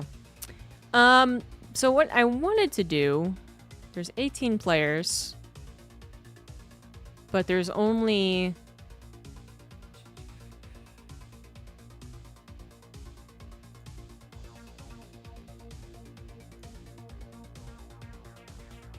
Let's see here. 1, 2, 3, 4, 5, 6, 7, 8, 9, 10, There's only 10 days until I leave. So I obviously can't do a player a day. That's not gonna work.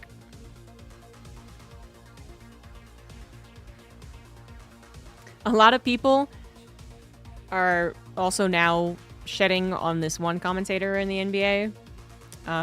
Doris something. I forget her last name.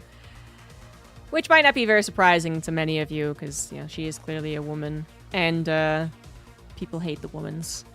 I don't think she's a superb commentator, actually. I do agree with a lot of the criticism about her. But one thing that was really funny that happened recently, and I think the community also still is not really sure, but there is this guy in the finals that was being called a foul merchant. So he tried to constantly bait fouls. And it was really annoying to a lot of people. And so foul merchant was like his nickname amongst the forum people. And somehow she got wind of this and she kept on using it on live broadcast.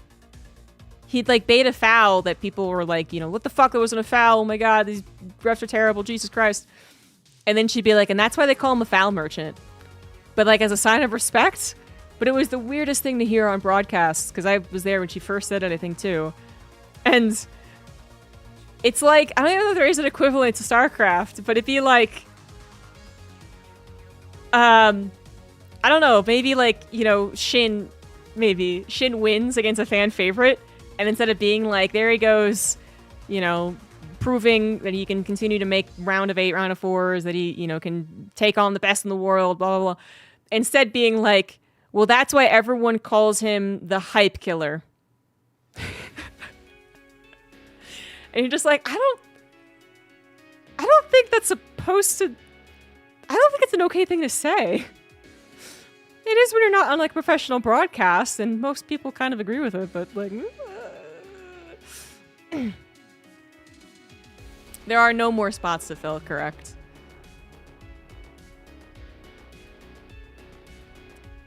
No, she could be 100%. There's people who defend him all the time. You know, like he can, if they're gonna call it, he should do it, right? That's a common defense of this guy plus a couple other players. It's just like I said, like you don't say it on broadcast, especially if it is very clearly a negative connotation. My analogy was pretty good, I think, and you bring it up as a positive connotation. That's trying to change the narrative. One person of a word or a term, that is a challenge.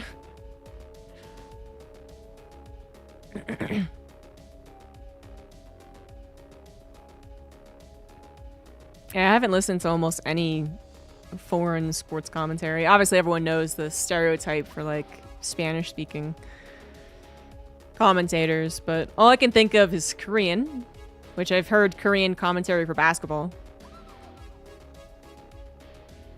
And you know, thinking on it, it actually wasn't as hype. But I actually can't remember. Either the Korean commentators weren't as hype as I expected, or they were hyping up things that I thought were not that impressive, because I was watching a Korean league. And I can't remember which one it was. But what was fun is that when I was in Korea and we were watching the Korean basketball game, because there was nothing else to watch, almost immediately after, we turned over to On Game Net and watched the AI upscaled OGN OSL rebroadcasts. So there was like a direct comparison. I just forget what happened. But yeah, as far as the basketball fans in my chat right now, I don't like Shai Gilgeous-Alexander. And they'll probably stay until the Nuggets beat them, because that's what teams do. That's what you do as a fan of a team, right? Like your team gets beat by one team, fuck that team. That's just what you do.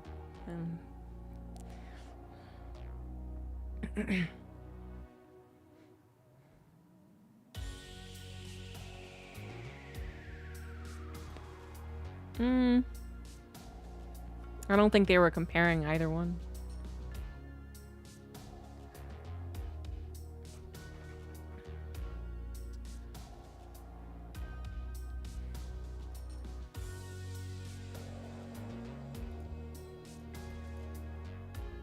All right, so now what I want to do is go into some of these games that I have not watched, to be honest with you. Let me think here. So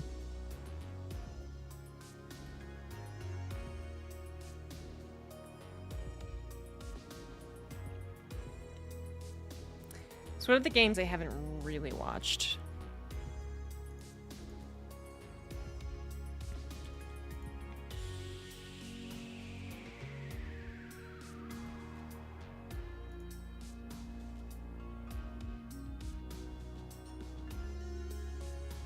I'm trying to rage bait? I'm not sure that he is. I feel like you're putting more emotion into the conversation than is intended. Because I kind of agree with Call Me Mac. Like, I also think it's kind of silly that it is considered somewhat of a skill. Like, the defense of people who exaggerate, let's say, is that it's part of the game, and I also think that's pretty silly. You know, I've thought it since first watching, you know, European football. Having heard many a thing about it, even in my America sphere. And then finally watching, I think I watched like finally a full match, probably in 2021 actually. Because we were at a bar in Stockholm and there was a match going on. And there was so much of that. And I was like, wow, it really is bad. Didn't have skill, wouldn't be all LeBron James and be billionaires. What? Oh, neither. Cian Wolf would go by player.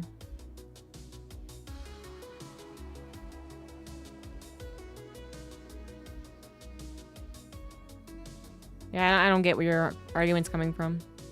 I feel like also me and Call Me Mac's opinions are not very unique. Just feels like you're rallying against the world. Most people say that they don't like flops. There's obviously more discussion on each individual thing as to whether it is or is not a flop. But there are times where people very obviously flop, and people who defend it are also like, it obviously was, but that's how the game's played. And we're just saying we don't really like that. I mean, if there is no skill, all players should be equally good. Are you talking about skill and acting?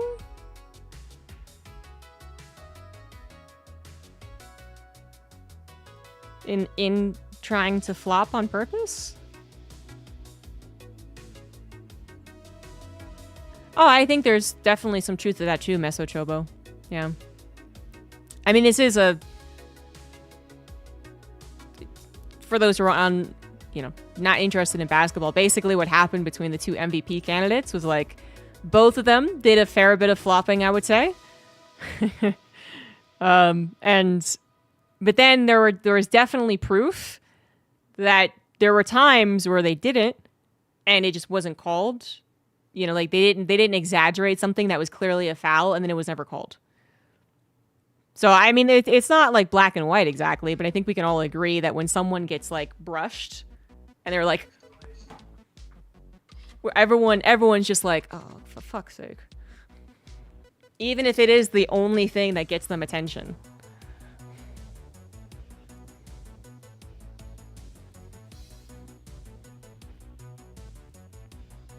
We're tending to be fouled, but not actually being fouled. Yeah. I mean, with the MVP of basketball right now, there's kind of some... There's also a lot of criticism that he's just babied by the referees. So he draws out fouls where most people wouldn't successfully get the foul called, but he does just because he seems to be babied more, but...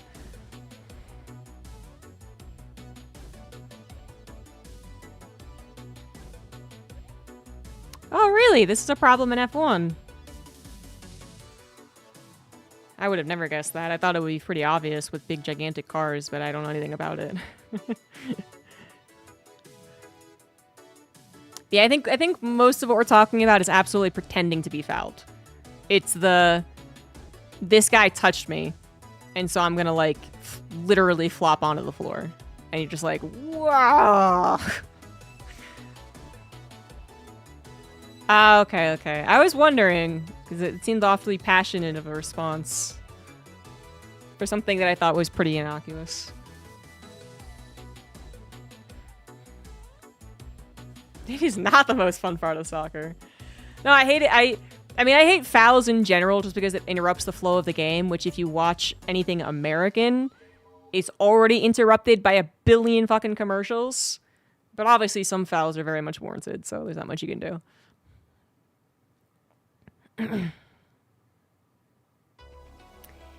Yeah, but it goes down to like there was even like a kind of controversial rule recently where they had literally changed the rule. It was something like if you were fouled and then had like in retaliation you fouled to a certain degree, like not like, you know, immediately going to punch the guy, but just so you got fouled and then you fouled someone and then that foul was reviewed. Whether or not the previous foul would also be under review. Like there was something that actually changed in the rules in NBA recently for that. And I remember it was in one of like the quarterfinals.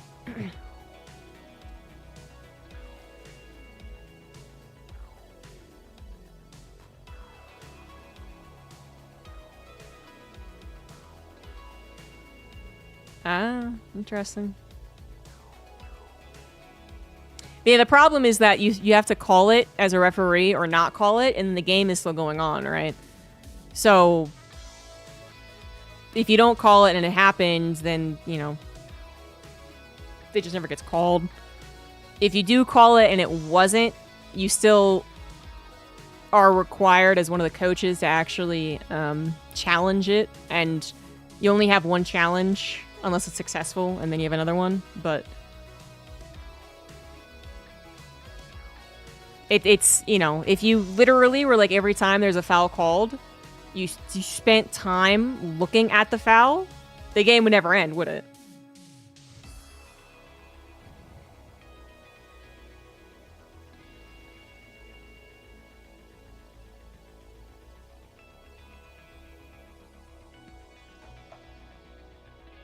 But it is usually pretty clear, like if there is a challenge, usually, yeah, there's tons of camera angles and stuff. Although, if you guys didn't watch the Nuggets game, which I'm assuming most of you didn't, there was a sick-ass ending to one of the games where literally the camera frame rate probably determines who won the game. Isn't that sick? I think it's sick. Mostly because it went into favor of my team, but even if it didn't, I thought it was pretty sick.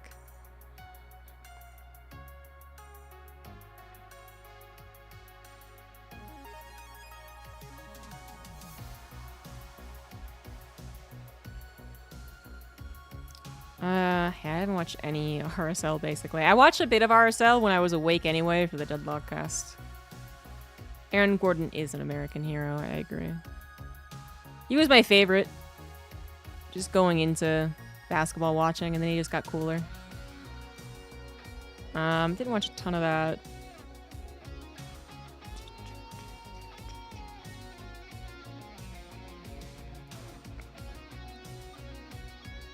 It was a 1-hour video?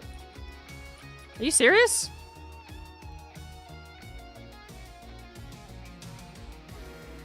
Was it this one? Oh, right, oh right, my right. god. Jesus. Alright. I'm gonna be right back. I'm gonna talk about this and other things.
And I'm back.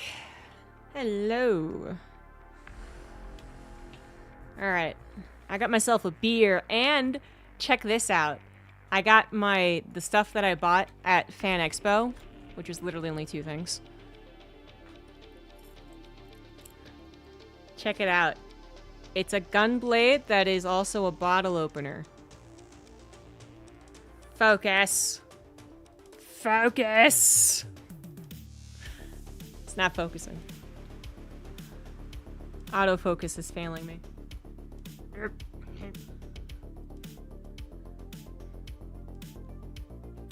Alright, whatever. You can kind of tell the shape. You understand what it is. It's a gunplate. It's got a bottle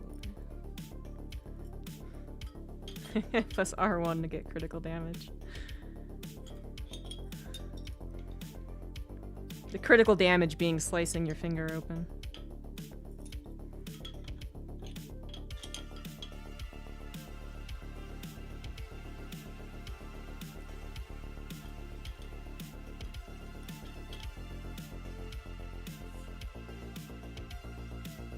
Is it a yo-yo? What did I just say? It's a bottle opener with a keychain thingy.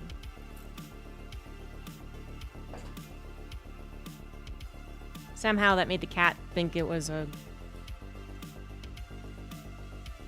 treat, I guess? All the cats are here now. I just put sanitizer on my hands, and Wicket came up and was like... She looked offended. You can kind of tell the shape. Even as blurry as that, it looks nothing like a yo-yo. Nothing like it. Oh! Finally, are you serious? Thanks, camera. Anyway, the second thing that I got was called Drink with Frenemies. So it is a drinking game, and it will be present at Safe House 2. But this one in particular made me think of you, Fear Dragon. Are you ready? Are you listening?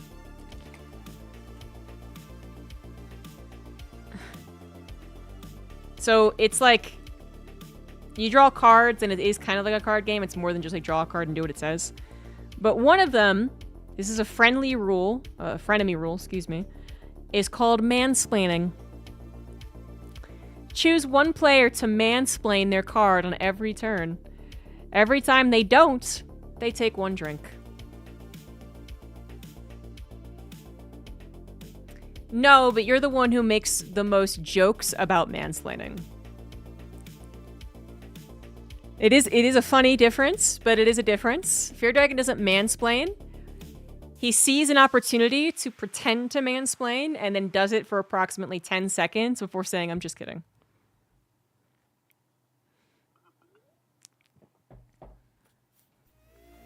When someone's like, I think Cyril is not the GOAT. And I'll be like, what do you mean? And then Fear Dragon will be like, well, you see, ZombieGrub, as a woman, I know you wouldn't understand this, but Cyril is a Zerg player who has won a lot of games.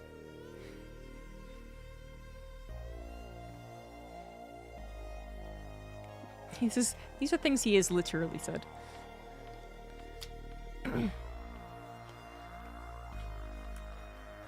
Fear Dragon is actually one of the few casters who does not manspread. We've been in enough shuttles together, me and other commentators, to tell you who least manspreads and who most manspreads. But telling you who most manspreads seems kind of rude, so I won't say it.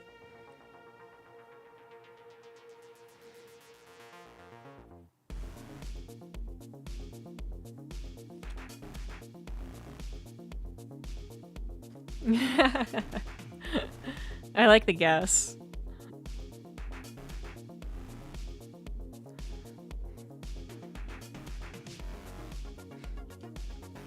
Yeah, it's me, actually. Whenever I see the opportunity to spread my legs, just go wide open. There's some argument to women needing to manspread more than men.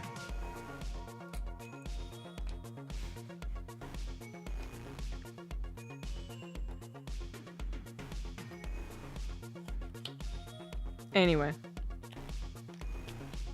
Another rule is like a group rule is say yes instead of yes every time you don't take one drink. And since we have a couple of non-drinkers going, the alternative to drinking at Safe House 2 will be to drink something absolutely gross and disgusting. So, I mean, not like something that's actually like a health hazard, but, you know, buy one of those like gimmicky candy drinks that taste gross. Make them drink that.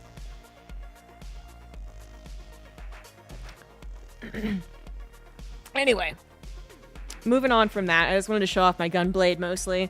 I was tempted to also grab Titus's weapon, but I didn't. It would have been $50 instead of $25, so. Anyway. So Pig, an hour-long balance video? An hour? No one has time for that. Except all these people who have apparently watched it. As far as I can understand from never watching any of his videos, but reading a lot of the comments, he seems to propose a lot of Protoss buffs, which is interesting.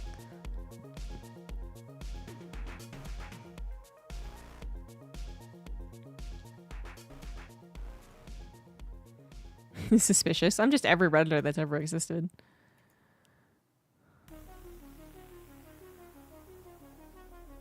They just look at the changes. Well, you know, that's one way to do it. I don't need to hear why something happened. I don't need context in my life.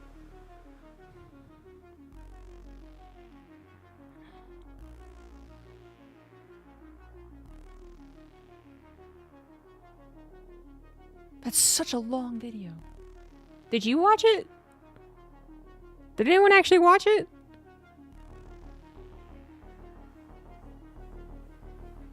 My God.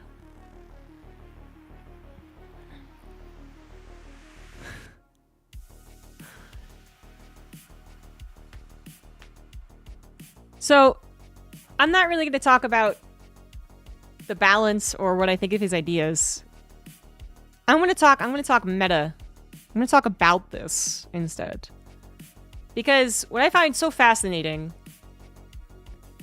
about Pig recently is that he somehow has made himself into a lightning rod for the StarCraft community, or at least the vocal community, like, you know, the ones that actually post, I suppose, on Reddit. Which is good as far as views. I hope he gets lots of views and thus a lot of money from all of this stuff. But it's actually odd to me in terms of people's perceived importance of him. You know what I mean? Does that sound rude? Did I just call my friend not important? Kind of. Oh yeah, God forbid. I had to minimize it because it's such a bright light coming out of my screen. But you know what I mean? Like, it feels like every video that he does is posted, and then there are people who are posting videos about his posts about the video, and then he posts about that post about the video and I'm just like, why? Now I understand he's one of the biggest, most consistent StarCraft 2 commentators, so I mean content creators, and so that's obvious. But it went from maybe being like, oh, this guy is on his own doing his own thing and he has some funny ideas and he has some opinions, to Pig is going to ruin everything because he is the czar of StarCraft. And people don't say this literally, but they certainly write like it. They write like everything he says is somehow the most impactful thing in their life. And you know, besides it just being literally a video game, I mean, besides that, it's just like, you know, that he didn't mean to like come at you personally, but some people take it that way. And then some people are really quick to be like, well, he was on the balance council, so actually I'm just going to blame him for everything that's ever gone wrong with balance. Like, look at his stupid ideas and his stupid face. This is why StarCraft isn't fun anymore. It's this fucking guy. And it's like, that's also not how that worked. I mean, you can criticize the Balance Council as an idea, or you can criticize it as a result. You don't like the results? That's totally fine. What isn't fine is having no idea how the inner workings of the Balance Council actually happens and deciding the one guy who actually talks out loud, who was also on the Balance Council, is the guy that you're just going to blame everything for. When that's almost certainly not how it went down. I can pretty much, with 100% certainty, tell you that Pig did not go into the Discord and say, every one of you is fucking wrong and I'm right. Protoss buff for days. It's just a really weird group of people. I feel like he's inevitably attracted by doing these, would in my mind, or even just like, I mean, I guess it's just content creation. Like, I don't, you know, and some people are like, he just does it for the views, and it's like, kind of, but they say it with a lot more hatred in their written voice than I think should be possible. You know, there's, because to me, like, he does it for content because everyone's interested in it. Everyone loves talking about balance. Everyone loves talking about their own design changes. But I think he actually is legitimate in all of his thoughts. I don't think he sits there for an hour and thinks to himself what's going to make the community the most enraged. And that's what people, like, blame him on as well. And it's like, I don't think that's true. If he did, he wouldn't make an hour-long video or a notepad. He would just put a stupid clickbait title on a 12-minute video, which is generally still the most, like, the perfect time for a YouTube video. And sum up how his, like, very extreme ideas are gonna make StarCraft the best it's ever been. Like, if he really wanted to go down that YouTube path, he could. I don't think he is. One thing I heard is that making scouting harder for everyone. I did read something about that, where he was saying, like, you want to make the overlords slower, I think, is one of them.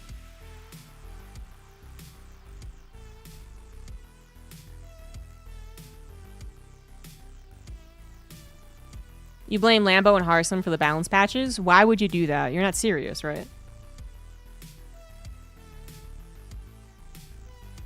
Exactly, heliotropic. Yeah, that's the best way to put it. Like, people are acting like he is trying to or is in a position of authority, and he's not. I gotta blame someone. Oh, well, you know, in that way, I guess that's fair. But yeah, they're not a part of the Balance Council. And so many people who even were technically are, I guess it still exists, but I don't think in any meaningful way. They don't necessarily get the voice. I mean, I've always talked about it. I think the biggest problem with the Balance Council is not the inherent bias. It's not the criticism of who should be designing a game. It's not the results of the balance that has come out from it. Nah, my biggest criticism has always been that it's very easy to imagine it as a group project.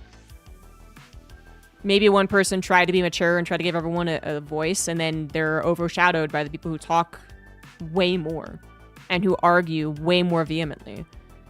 And then the people who might have really calm approaches and try to think things through are just continually deterred to ever speaking up. So you got to blame whoever is the loudest and biggest bully, even if it's unintentional, in the Balance Council, which we don't know.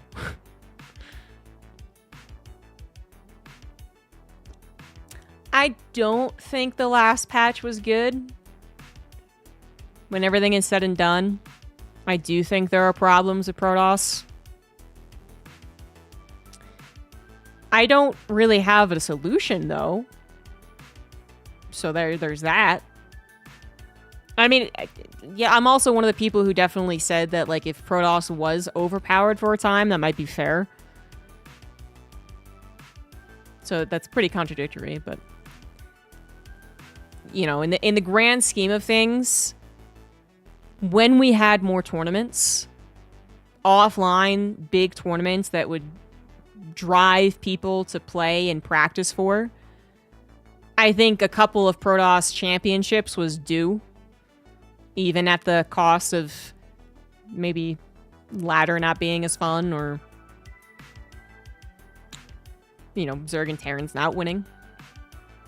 But I do think it is different when all you have is like kind of more part-time, less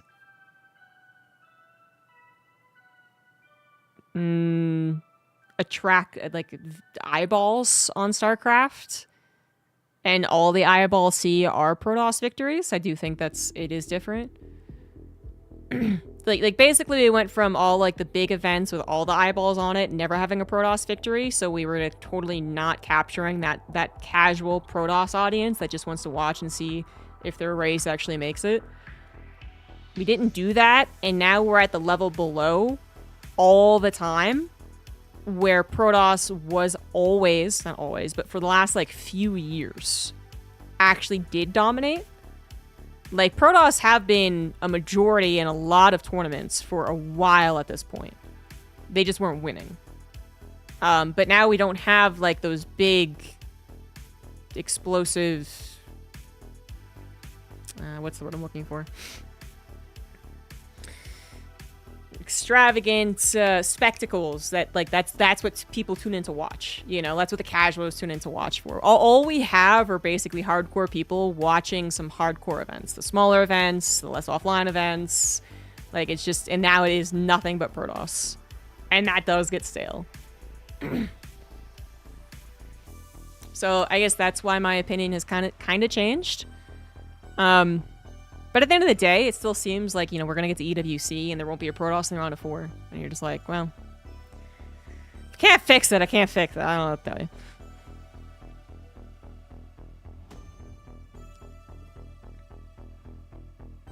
I know Protoss pretty casual. They're all pretty chill. Yeah. Anyway, besides my balance thoughts, I think I wouldn't care about balance if it just came with, like, ingenuity and innovation. Like, I wish innovation came back. But besides that, can I give you some advice? Probably not. You probably shouldn't take advice from a streamer. Yeah, I just wish that everything was changed. I just wish it was different.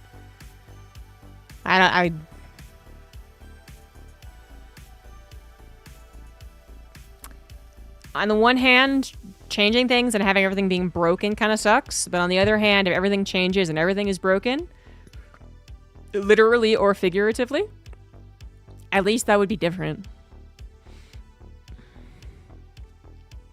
Oh, it's about StarCraft 2. Well, that probably you could take advice from me from then.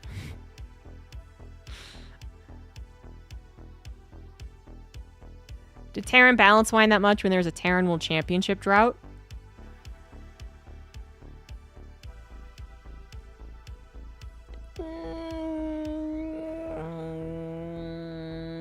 No, I guess. But I think it's because there was still enough Terran in the round of 8 and round of 4. Like, I think what really propelled the Protoss narrative to the forefront, like, a lot of the community, like casuals and content creators both, were kind of also agreeing, like, Protoss was not winning enough, was because they weren't even making the round of 8. Why can't I hold all these onions? Yeah, well, I don't know, you know, are you playing StarCraft for the first time, or are you changing to Terran for the first time?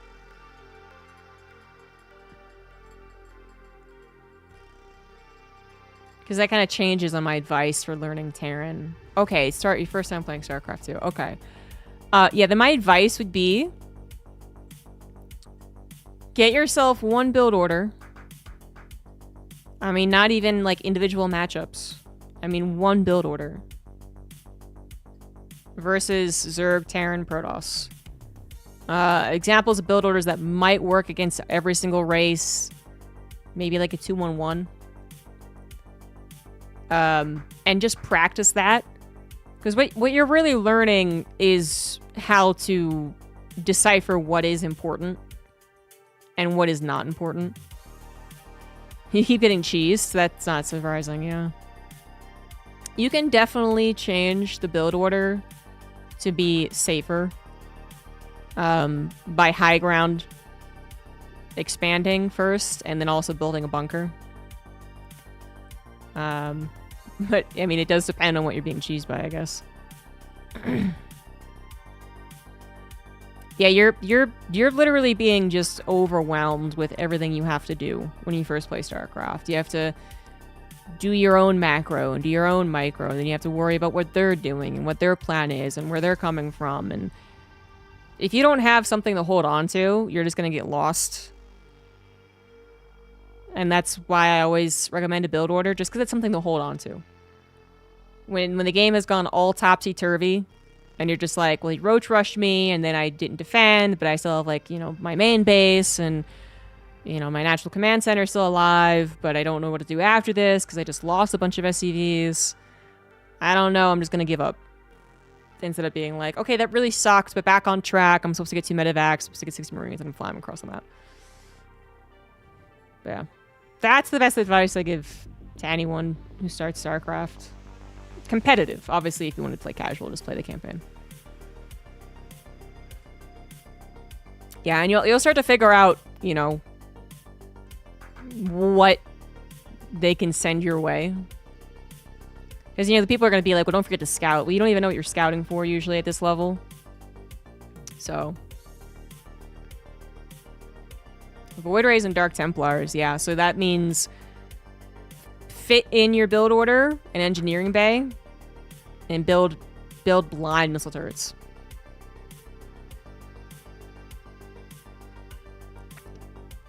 They're Mukashay, technically I do not know. I don't know, people's expectations seem a little off. Yes, missile turrets. Yeah. Build yourself 2 missile turrets, one of the main, one of the natural. Before... Yeah, so it'd be very... You know, if you're writing something down, on one base, a Protoss can hit you before 4 minutes with Dark Templar and Woodrush.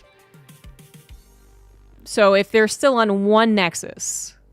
then you should be wary early. Technically, if they're on 2 bases, it's more like 4.5 minutes. But that might be too much to think of. So just more so think about getting a missile turret before 4 minutes. But yeah, I don't think there's going to be a patch. I don't think there's going to be a fix. If there is a fix for the Cyclone, it will be a custom mod that EWC makes, or more like ESL does for EWC, which I'm not sure they even have the capacity to do at this point in time. Just to get that all like kind of signed off when they no longer have that same type of authority. I don't know. I also am not sure there will be a patch ever. I don't see that happening. I don't really understand why some community members, like people who are around and are involved in the scene, think that it will happen. Oh, thank you, Bunger. I hope you have a better time playing Terran.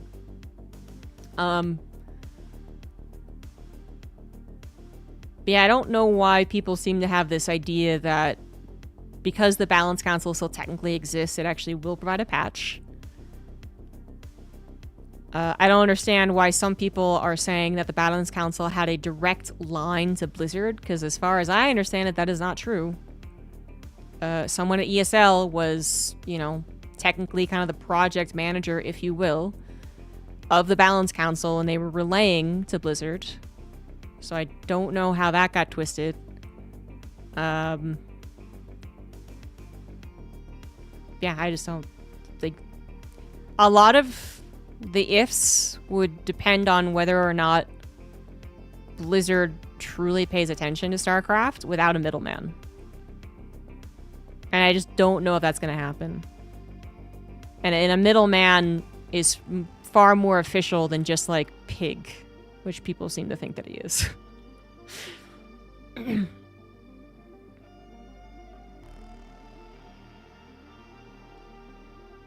Okay, Blizzard person joined post Balance Council, post ESL, and is actually responding and talking. That is cool. The middle pig. And, you know, we have seen more Blizzard communication actually in general, because there was also the arcade problem, and someone from Blizzard was actually responding about that. But yeah, I don't really believe it till I see it either. Not because I don't believe someone could be there and be responding. What I have more disbelief on is whether or not any action will truly be taken. Because in my mind, it would be very believable that they got Blizzard in there, right? Technically, someone from Blizzard works there. Works at Blizzard and is in that Balance Council. The problem is, once again, the Balance Council is a mishmash of people who don't get managed. And I don't know if a person from Blizzard is going to go do that. You know, there's a difference between someone from Blizzard being told, like, hey, we need someone to take this information, give it to our programmers, and then they'll implement it. Which is already a pretty big step, apparently. And, hey, you need to go into this thing, make sure that people get their say, and a majority agrees on this idea, or you be the czar and you tell them what is going to happen and then get back to us. You know what I mean? Like, I think that's a very big difference.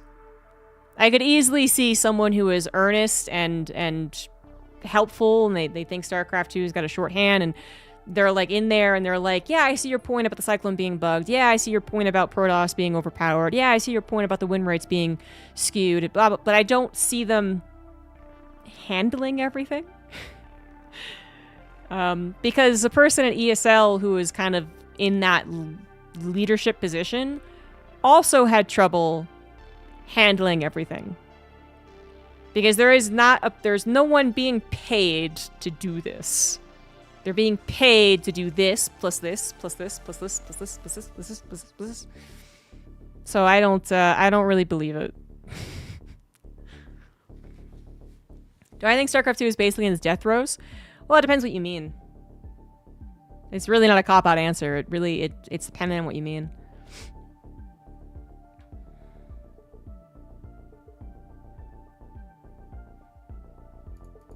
So yeah, when people, you know, say dead game, what do they really mean?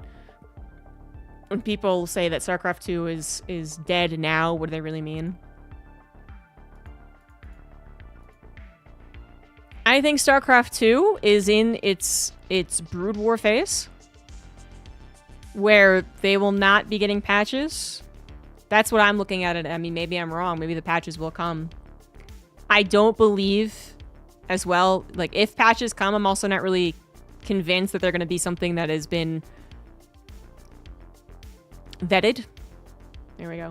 Yeah, I don't believe it'll be vetted. And so I think you might as well, like, kind of not even think about it. I also think they're not going to be vetted, and they're not going to be extreme. They're going to be safe because of all the problems that could become, you know, bugs and all that shit. So yeah, for me, all intents and purposes, like, this is what StarCraft is going to be. And that is a esport that does not have very big tournaments. That has basically all part-time players. Where content creator semi-pros are going to be far more common. Where the balance of the game as far as, like, numbers in the actual game are going to matter as much as, like, maps and community modded things.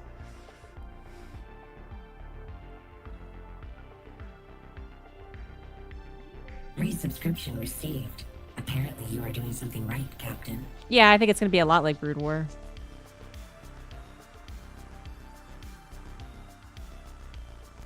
Beta Sigma Omega. Thank you for the 42 months. I offered you an egg. Would you take the egg? Well, I wouldn't squash the egg in your hand. Who does that?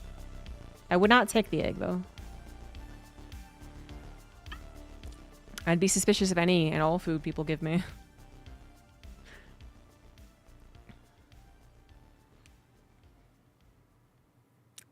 We do need an egg in these trying times, yeah. I think the far more interesting and important question to answer is how much does StarCraft 2 go the way of Brood War? As in its content creation phase? Brood War has a lot of great content creation going out right now from its StarCraft people in Korea. They got those team leagues, they got their amateur leagues, they got their streamer leagues, they got their famous streamers who are, you know, very famous on their platform. And how much can StarCraft 2 replicate that is a question. Basically no money. I read an interesting and I think wrong comment like a couple days ago, which was like, they weren't even like opinionated about it. They were like, very clearly the biggest mistake Blizzard has ever made was making StarCraft free to play. It didn't even see the bump in players it was hoping for. And I was like, well, that's just wrong on so many fronts. People are wrong a lot. But one thing they said was true, which is that they don't make much money, if any money, from StarCraft at this point.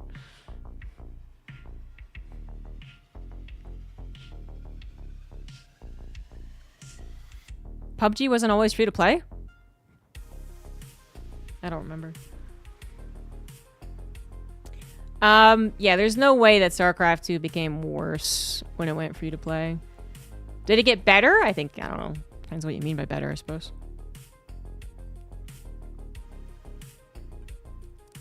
But yeah, it's actually a fact that it had a huge influx of players for it. It'd be interesting to see the actual stats of how much Game Pass has affected it. I'm gonna guess not that much. But there's no way that you could seriously say, well, if they're gonna be on Game Pass, wouldn't it be better if they had stayed pay only? And it's like, yes, they could have predicted 8 years ago that Microsoft would acquire Activision Blizzard and put the game on Game Pass. You're right.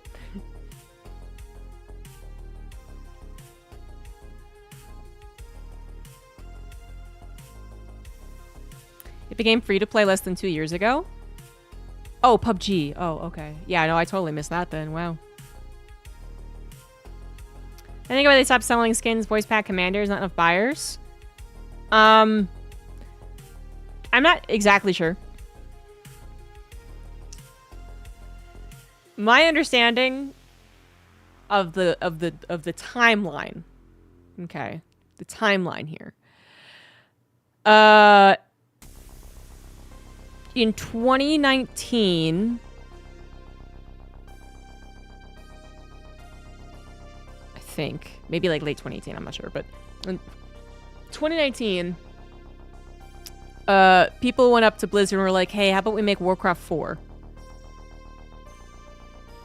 And then Blizzard was like, no, we're never going to do RTS again. Also, esports is stupid and we canceled that too.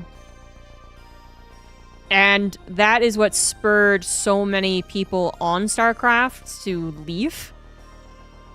And then they formed, you know, Dreamhaven or Frostshine or whatever else is out there. I don't know at what point Blizzard ever said, we're not interested in making any more content for StarCraft, which is a different question. Because I don't remember hearing anything about that. You know, but in 2019, I definitely was talking to, like, Ryan Shooter, and he was telling me about all their ideas for the commanders and mutations. They still had a lot of ideas. And that was 2019 BlizzCon, too, so that would have been late 2019. Yeah, so actually, they might have been told that Blizzard was going to do an RTS in 2020. Maybe I got that wrong.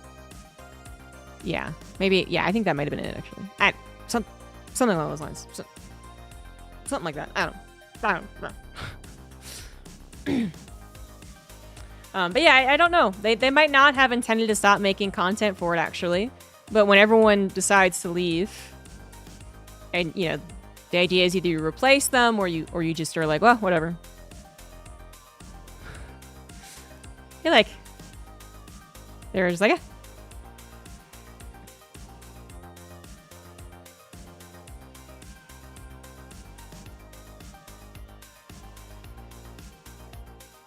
Yeah, this is the official end of like anything. Any more content announcement? Yeah. But I'm trying to think of if I ever heard a point in which they were told these don't make enough money, so we are stopping production on the new co-op commander, or we're not going to let you make a new mutation.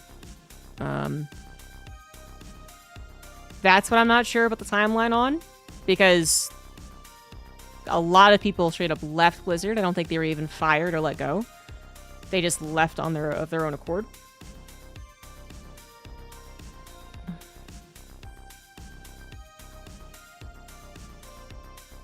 I don't believe World of Warcraft is good over any chance for Warcraft 4. I've never believed that.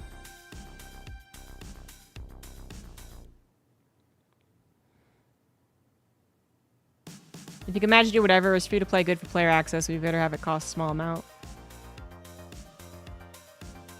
Yeah, that's a big question. That's a hard question to answer. I do have thoughts on it though, if you give me a second. Yeah, I can tell you for sure that the campaign missions did not make enough money. Whether they made more money than it cost is always, you know, the who cares? Did it make us $1 million? So fucking stop. Right? But that definitely was the reason they never did any more campaign missions. That definitely didn't make enough money. As far as co-op commanders and stuff, I assume it also didn't make them enough money. What I'm saying is, like, I don't know what would have happened if, say, like, 2 people didn't leave Blizzard and they were still there. Would Blizzard have been like, whatever, like, if this is what you want to do, like, we'll allow it? But everyone left before that announcement was made. So I don't know. It might have been that they went up to them and were like, can we do Warcraft 4? And they were like, we're not doing anything anymore at all involved with RTS. Get lost. Which is kind of a lie. It would have been a lie. It would have been a half-truth, because they did eventually do more with Warcraft. So...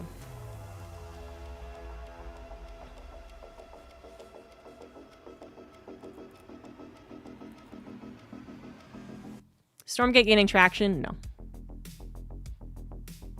But yeah, if I could do everything and make it free to play, here's the thing: like, everyone can easily compare like a attempted right to free to play RTS with StarCraft, and we can see that did not work out. But it didn't work out for many reasons. But I think the difference is honestly context. Like, it's just, there is no comparison. There is no comparison to having one of the, you know, the biggest RTSs in the world on a successful launch of that RTS, right? Like, millions and millions and millions of dollars are made, to right from the get-go being free to play and brand new IP and brand new studio and blah, blah, blah, blah, blah. Like, I will stand by their choice to make it free to play in 2018 or whatever it was. Like, I think that was the right choice for StarCraft. A game that had its last expansion released wasn't going to make them much more money anyway.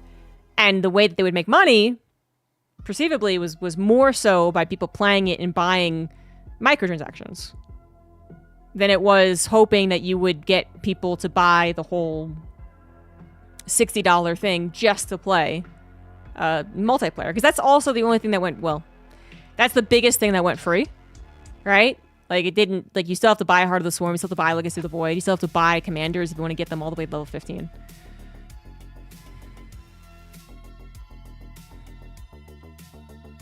EWC is the week after next. So yeah, but I think it's very clear, actually, that, like, to me anyway, that you can't really just go direct to free to play with an RTS.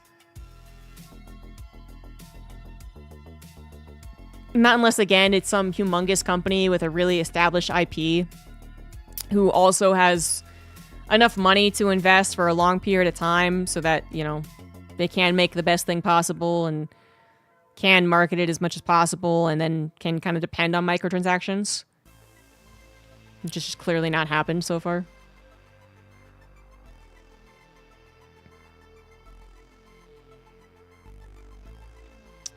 Yeah, I think as far as Stormgate goes, unfortunately for Stormgate, no matter how good of a game it could possibly be, there will always be the looming threats of them just dissolving as a company. So, you know, I check the Stormgate Reddit every now and again. I see people who are optimistic. I think they're a tad bit silly. I see people saying it's better than StarCraft. I think it's also silly. The only thing I can say, though, is that it's better in terms of it's different. Like, it's new. And that obviously will make you feel very excited for the limited amount of time that it is new.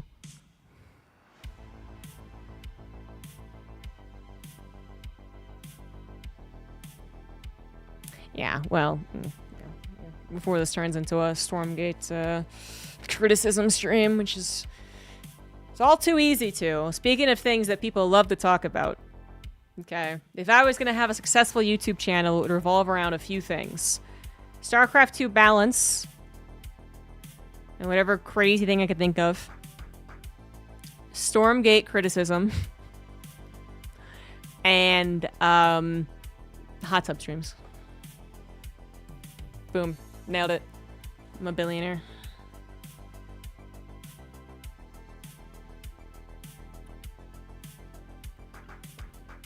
Talk about pirate software. As far as I love it because I didn't like the guy when he was talking about the Blizzard StarCraft versus mounts debate, which again, at the time he wasn't universally hated like he is now apparently. And he wasn't necessarily wrong. What I hated about it was that he came off as an authority figure when it turns out that his job at Blizzard was like a Q&A tester. And it's like, okay, calm down. And that he didn't bother to get the numbers right, you know, but that was less so. It just was kind of like, this guy kind of comes off as a douchebag. But I don't know him. I don't know him from Adam, so that's a bit harsh. Moving on. And then just so many bad things came out about him, and I was like, ugh, I'm still so good at judging characters. I got like a 95% like win record when it comes to judging people. One or two I judged incorrectly, but StarCraft 2 the best forever. The StarCraft 2 is the best forever. You could try StarCraft 1, Warcraft 3, technically even Warcraft 2, Age of Empires. People seem to like. I love Age of Mythology.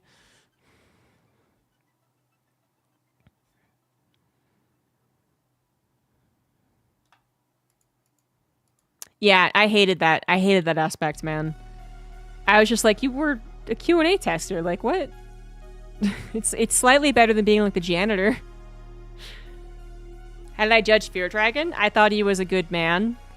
And, a bit nerdy. But weren't we all? I'm still mostly right about that. Harshly and swiftly.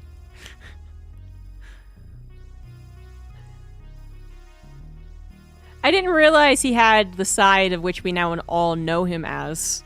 You know, back when I first met him, he was all straight-laced, you know, not suit and tie, but definitely a goody two-shoes to an extent.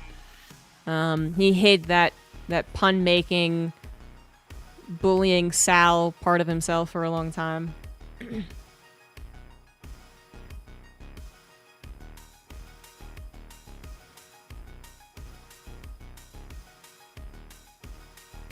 The best StarCraft 2 game has already been played? I don't know about that, actually. Because, you know, I don't know if you would argue the same for Brood War. Has the best Brood War game ever played already happened? I don't know.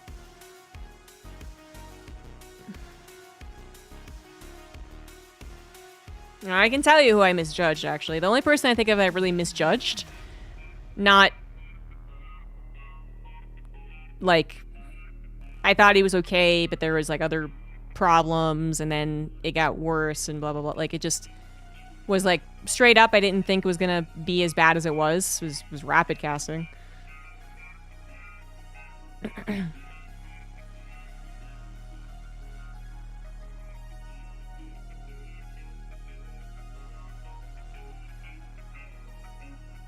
His phone has started beating Koreans. I know. I mean, they still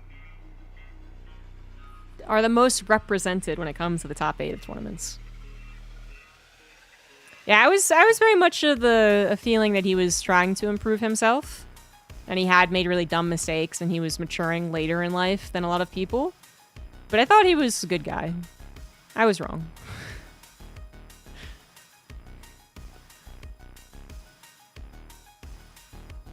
Any of these names you're saying?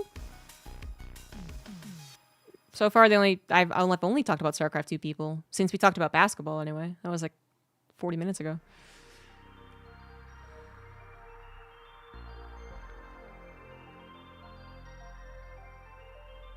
I was friends with him. Oh, Pirate Software. Oh, yeah, unimportant. He said that WoW mounts made more than StarCraft 2 did, which actually was not correct, but the overall idea was fine. Which is that, and Rapid Casting was a StarCraft 2 commentator, actually. He just missed his period in StarCraft. But yeah, the idea that a company would not make a new game when they can make a microtransaction and sell far more they could sell as much or more with far little far smaller amount of investment. Like, okay, yeah, that is a problem. Yep, 100%. But just the way that he presented it and the way that he said it was bad. But other than that, that's why I gave myself a 95% on the judgment, okay?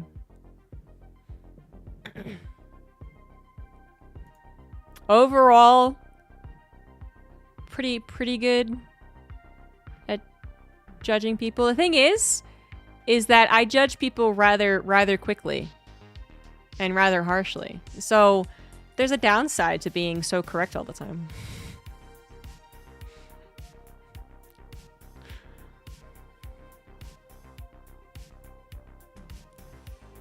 Do I have to meet someone in person? Yes. For sure.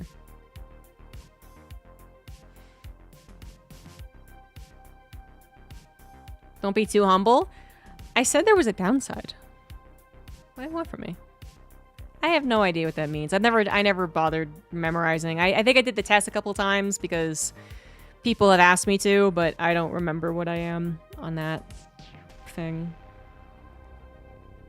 It's boring to be correct all the time. Yeah. As when it comes to judging people, if your automatic assumption when you meet every person is that they are not to be trusted, then, you know, you can only go up from there.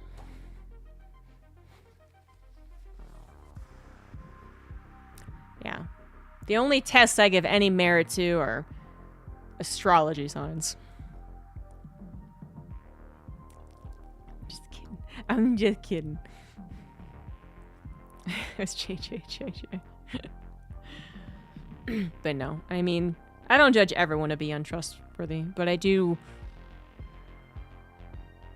am definitely mostly guarded. I mean, everyone knows it. Roddy's called me out on stream a couple times, I'm pretty sure. I think one time I was in stream when he was talking about it. He called me out in front of my mom. But my mom thought it was a good attribute, so it's fine.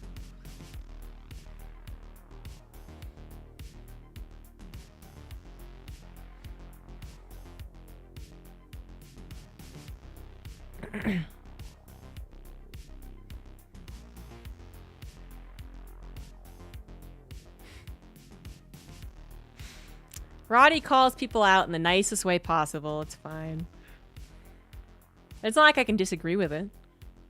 And it's not like I'm really ashamed of it either. But the whole, like, you know, I think he was saying something along the lines of, you guys don't know this, but ZombieGrub, you know, she doesn't really, like, trust anyone or want to hang out with anyone new, you know?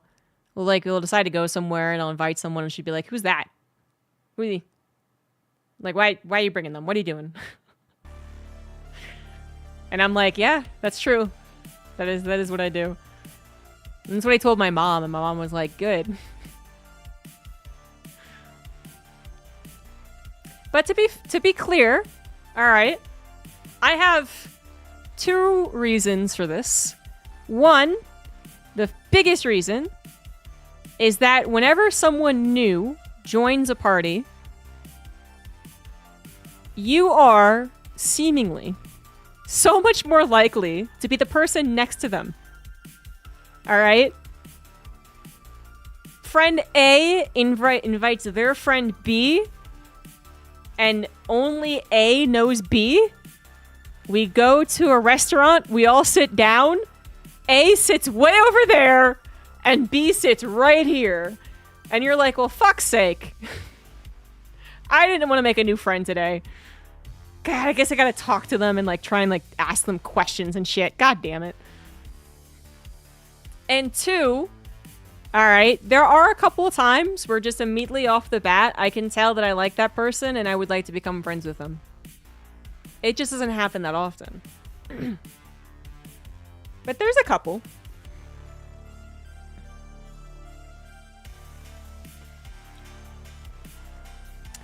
I've been told by some Europeans I would belong in Europe. You know, I'm definitely not a stereotypical American. I hate the fact that you feel obligated to say hi to the person you're walking like down to, you know, like on a walk and this person's coming this way and you're going that way. In America, like there's some unspoken rule where you're just like, you gotta say hi, you gotta do the wave, you gotta do the nod. I don't want to. But if you don't do it first, they do it, they have to respond, so then you do it first, then you feel bad for perpetuating this. That's true, it is a suburb thing. I mean, I enjoyed NYC. I enjoyed even driving in Manhattan. I got it. Those were my people. I was on the same wavelength. Yeah, I belong in Finland. Or Germany. Yeah, I hate it. Some guy actually waved to me when I was like, you know, still like 40 feet away. And I was like, oh, I guess I gotta wave back. And then after I realized it was possible that he was waving to the people who were having a cookout in their backyard. But to this day, I'm still not sure.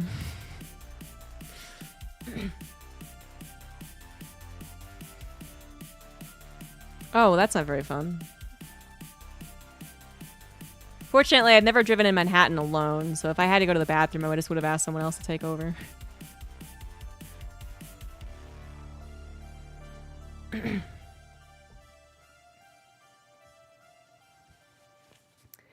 I know being an asshole is wrong, and sometimes still do it because it's fun. How would that not fit in Europe? I feel like I see that all the time in Europe. Or from Europeans, I should say.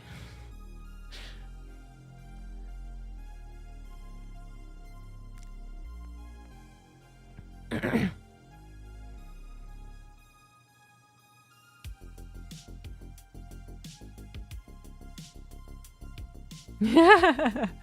glad all the Europeans came in to agree. And there's also a very big difference between my personality to streamers or to viewers of streams and my personality to like people in real life, because it is exactly what my rule states in this chat, which many of you clicked many moons ago and probably have forgotten. But act like you would in real life is one of my rules. And the follow-up rule is, if you do and you're still an asshole or something like that, then like rethink how you act in real life. And that's because people come into streams and they need to be taught etiquette. Okay? This is the equivalent when I'm an asshole, like a true asshole, not just like being outrageous to be funny. But when I'm actually like, what the fuck is wrong with you? You're an idiot. It's usually because they are the internet equivalent to someone bringing a boombox into a train. Okay? And someone needs to be the hero. Someone needs to be like, stop, what are you doing? You know you're being weird. You know that's not cool. And then, you know, like 20% of the times they're like, you're right. 80% of the times they follow up with like, well, you're just a bitch, and they leave.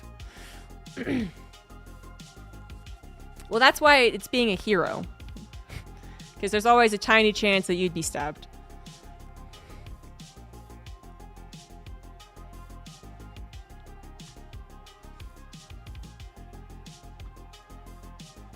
But basically, when I'm out by myself, I keep to myself all the time. I am never an asshole to anyone who doesn't need it.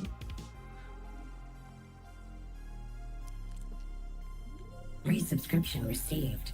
Apparently, Arna you are doing Bajorns, something right, thank you very much for the Captain. 44 months. I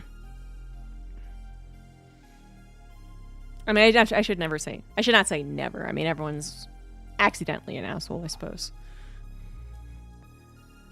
I am not without my faults.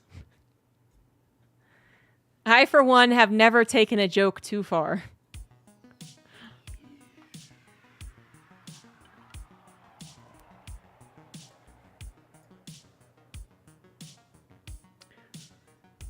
What is GG?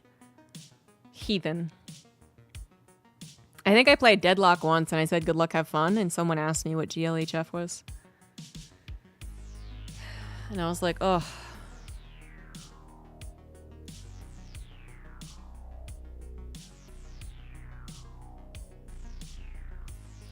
Yeah, some people just, they enjoy the trolling. Some people just, like, they don't. I mean, that is like one of the hardest things to really think of on a daily basis, is just how much some people don't think. And have never been introspective in their life. Or have never tried to, like, improve themselves, ever.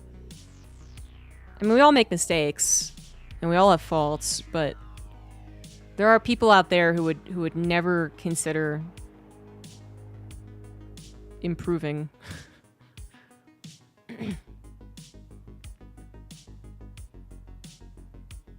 I backed you up on the church? I did? How? What do you mean? What did we do? I don't remember. Backed you up?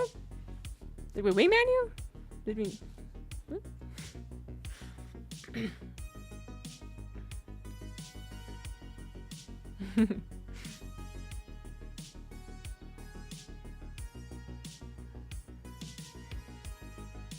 We were there. We were at the church for so little time, weren't we?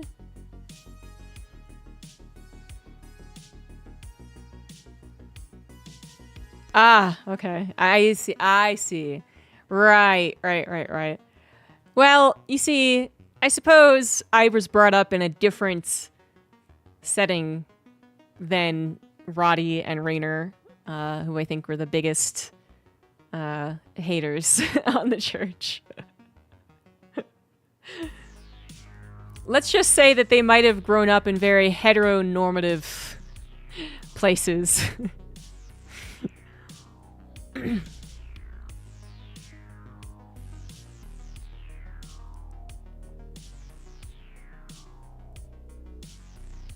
Oh, yeah, Pig was just jamming, man.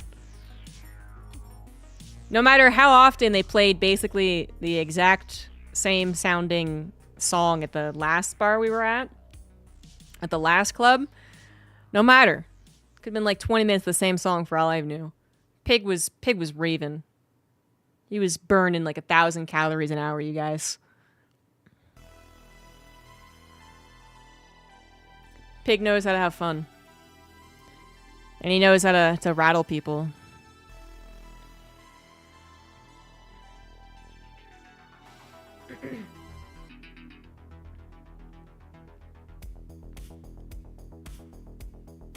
Is Pig an extrovert?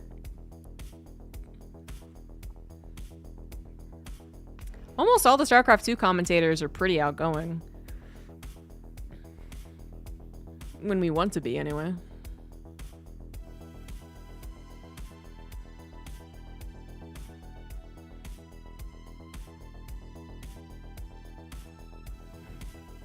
Roddy in the club.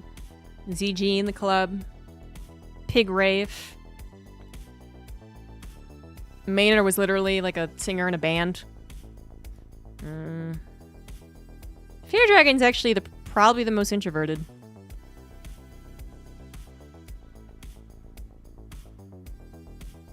Well, Kalaris is the most introverted. Okay, that was easy actually.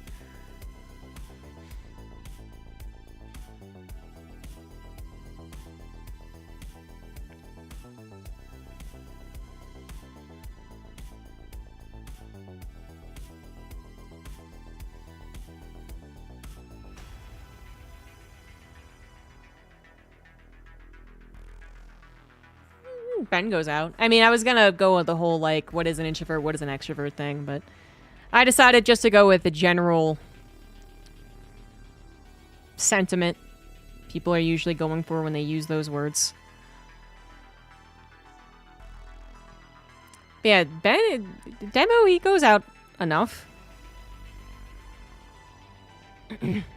I mean, to me, I just think about who actually, like, goes out, you know, who hangs out in each other's hotel rooms, who wants to go out and do stuff, I guess, and who more often is like, no, I'm just going back to my hotel room and chill. That's really what I'm basing this off of. And, yeah. Probably, you know, Roddy's the most, because he also is constantly going out with all the friends, like his stream buddies and local buddies and all that. It could be me, I guess. Then maybe Demo?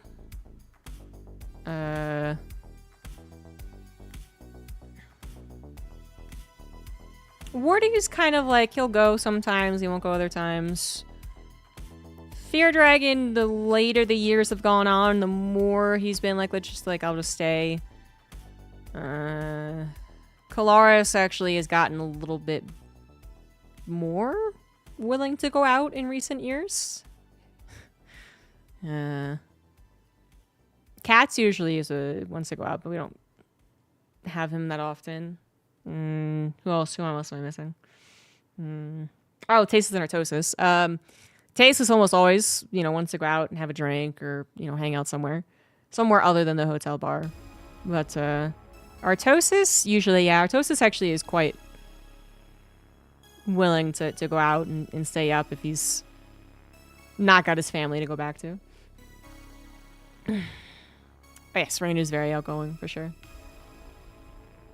I mean, I would say definitely Rainer. Like, if you're including Rainer, Rainer's the most. I mean, he's young as well, so he just has the energy, you know. If Roddy's like, I don't know, I'm kind of tired, Rainer's there to force him to go out. As we all know, Tasteless is the most introverted of all of us. Parting has gotten old, okay? Parting has lost his edge. I'll never forgive him for daring me to drink an entire soju bottle and then not doing it himself.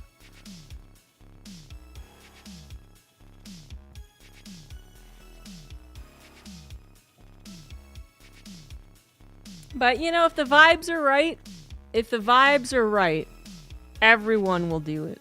Everyone. Everyone can be convinced.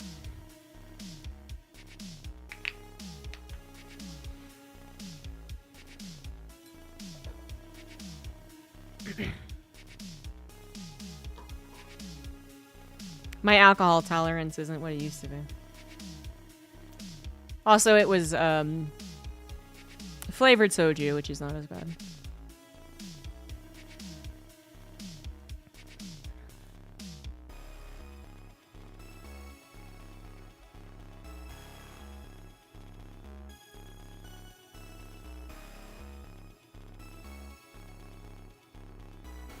Ozo?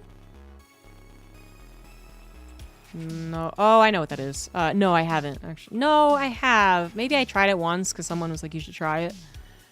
Yeah, I think I might have tried it once. Or maybe someone told me it was anise flavored and I was like, no, thank you. That actually sounds more familiar. Yep, no, thank you. No, thank you.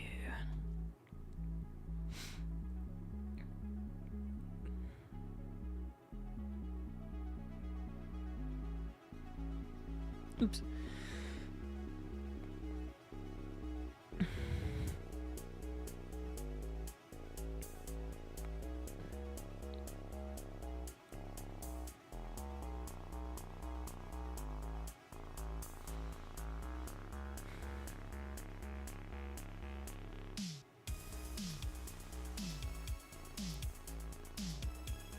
These YouTube comments aren't really all that bad, are they?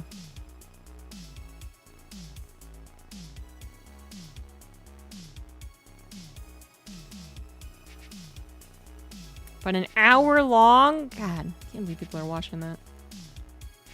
Oh. I don't remember the last time I watched an hour-long YouTube video.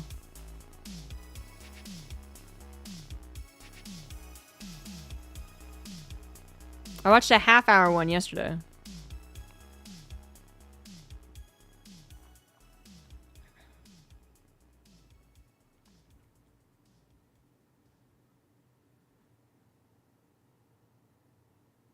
Do we know if Winter is outgoing? I've only ever met him in real life like 3 or 4 times.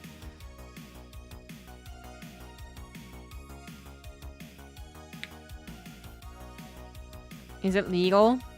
It's not legal.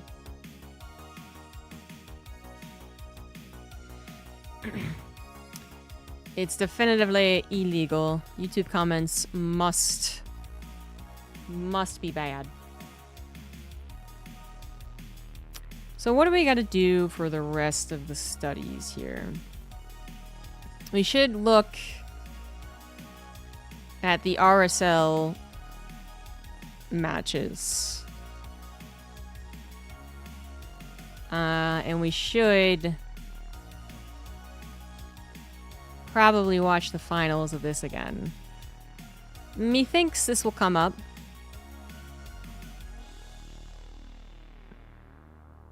Maybe the Zound versus Cyril. See how he did that.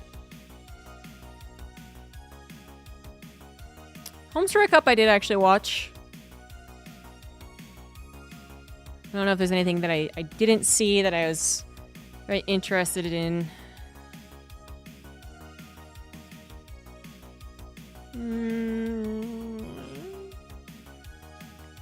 didn't watch too much of Showtime vs. Lambo, actually. So I gotta do all that. And then,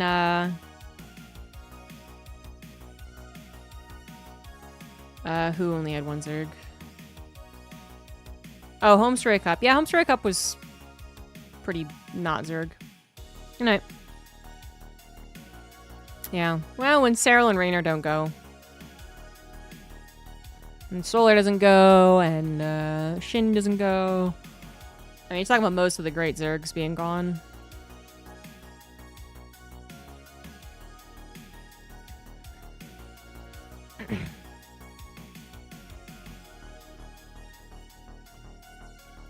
And I just don't think Protoss vs. Protoss has changed that much. I mean, I did watch the finals, so from what I saw, not really the most interesting. And I have heard there's been some interesting games in RSL. It's just on way too early. So I'll probably check that out. The laser is not as dependable as it once was. Still, yeah, like a decent result. Ethermal just kind of popped off more than expected.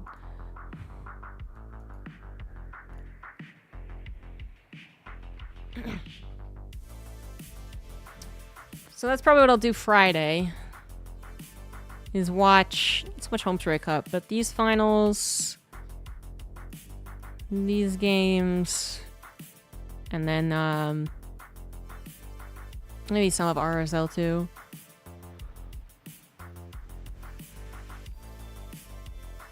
Well, we got our basics done.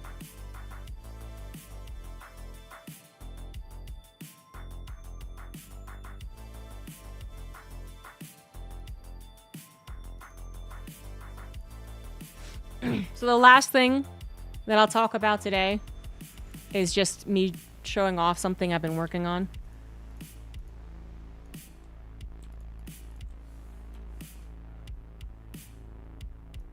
Which I think is pretty cool.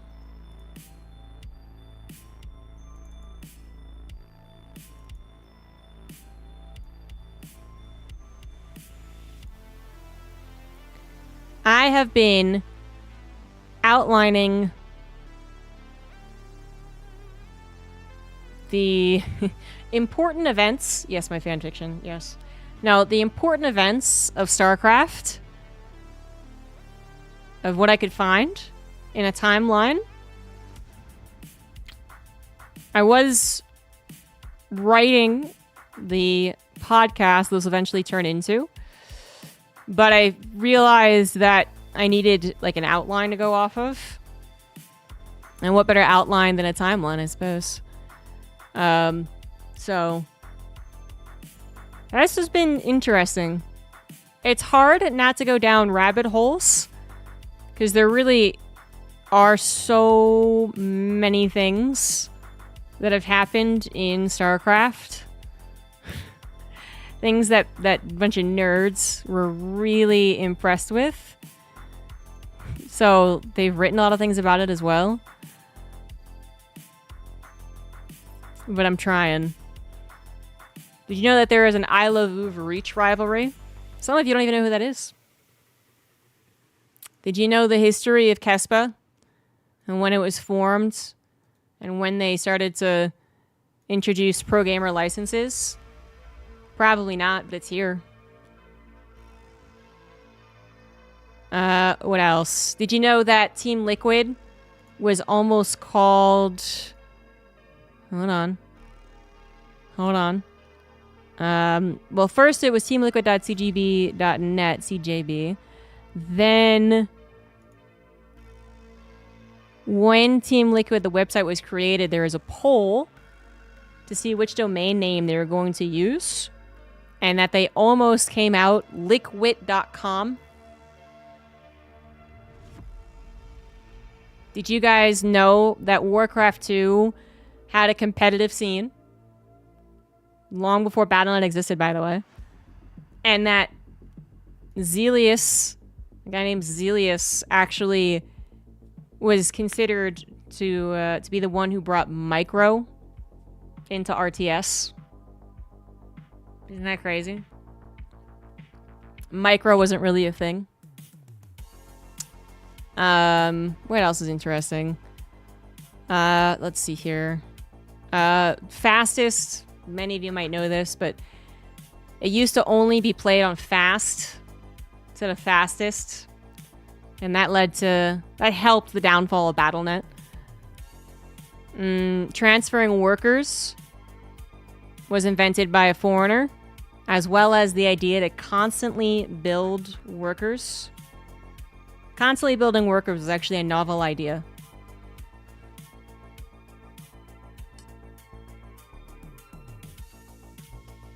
Many of you are always interested in why StarCraft did so well in Korea, but they didn't seem to have the same chokehold on the rest of the world. I got it. I got the reasons. And it comes with, like, references. It's like nerds.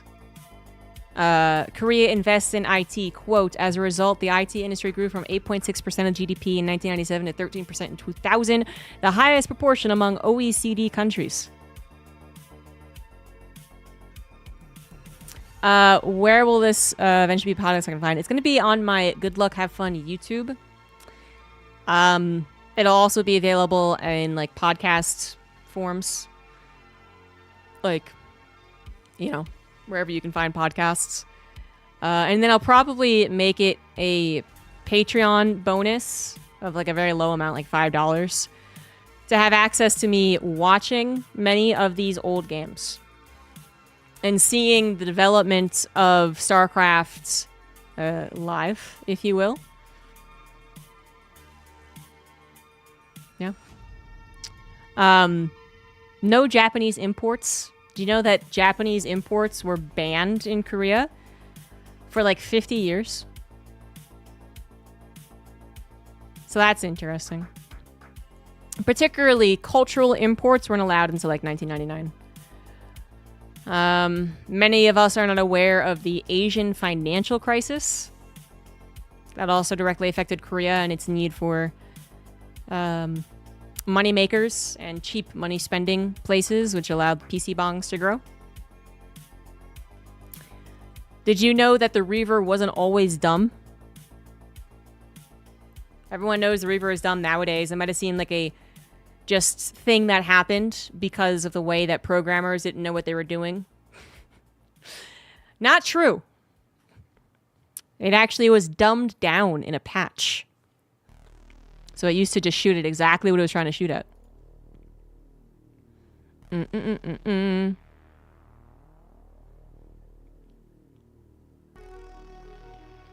I've talked about how OGN came to be before.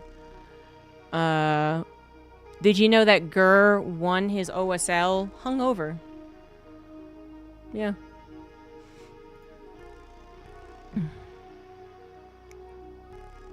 He also won it as a random twice.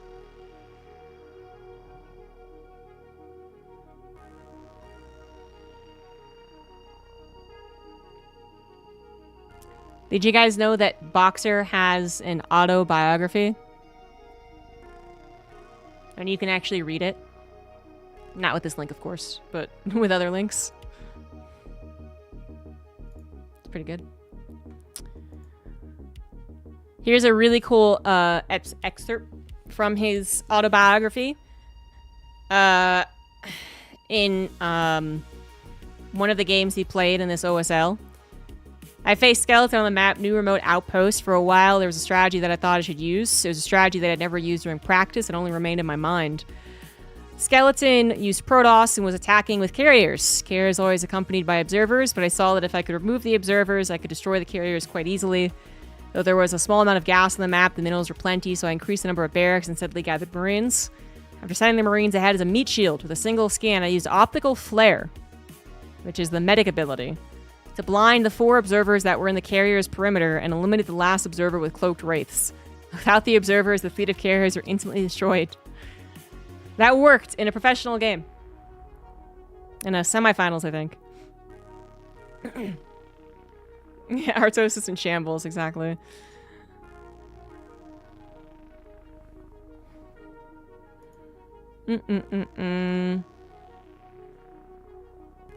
Many people probably are aware if you're into StarCraft, but Terran was considered incredibly underpowered before Boxer came to be. In the 2001 Sky OSL, Garimto beat Boxer 3-2. Another autobiography snippet is that in a game he played, he tried to drop a tank on a ledge, and it wouldn't work. Even though he practiced it a lot, it wouldn't work. He was so caught off guard by that. It's what he attributes losing the series to. And he actually, after the tournament, he asked the sponsors to check the map. And the conclusion was that from the sponsor side, the map had been uploaded incorrectly.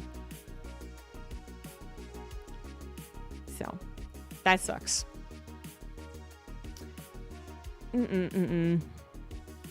The allied mind trick that you guys might know about that's in Boxer's highlight reel was used against Elky in the semifinals. And it caused a regame. He wasn't allowed to do it, even though there wasn't a rule technically at the time. Everyone agreed that was not cool, and they made him regame.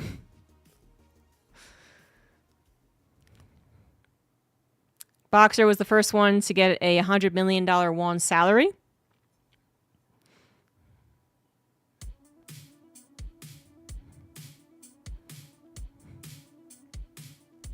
Trying to track all of the initial names of all the teams that would later be branded and like sponsored is kind of difficult too. But CJ Antis was once called the greatest one. Pirates of Space would later become known as NBC Game Hero. K-Tech Plus, Hwasong Oz. AMD Dream Team become Astro. Orion would be the team that Boxer was on until they backed out of the sponsorship. And then it became SKT. SKT1. Maybe you didn't know this. I didn't know this because I wasn't around watching it at the time. KT Fingerboom still is #1 team name. That was 2009, I believe. So, before the Six Dragons, there were the Kings of Protoss and the Neo Kings of Protoss. July was the first OSL winner for Zerg.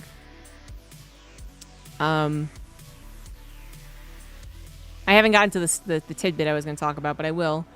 After I Love Uve beat his mentor Boxer 3-2 in the Ever OSL, Boxer cried after his loss, and I Love Uve had this to say: I really hope now that Boxer will never hear from someone else that he's weak. I wish that Boxer would win all of his future tournaments. If I had beat someone other than Boxer, I think I would have been much happier. Boxer was literally like crying on stage when the trophy was given to I Love Uve. Pro League used to be 2 individual pro leagues, one by Embassy and one by OGN, and they eventually teamed up for the Sky Pro League. Obviously, Savior comes into the picture at some point. Here's gonna be a lot of linking all of the 2005 WCG stuff that you can find. Just a kind of more pivotal moment to StarCraft 2 fans than it is for Brood War, but I think people will like it. Yeah, it was like an epic time basically for StarCraft. But yeah, the most recent interesting thing was that Nada was already a very good player, but did you guys know that his dad died in a car crash in 2005? So he actually he took a break from pro gaming, and so his 3rd OSL title and the golden mouse that went along with it, golden mouse being 3 OSL titles, was gotten when he returns to pro gaming after his dad died.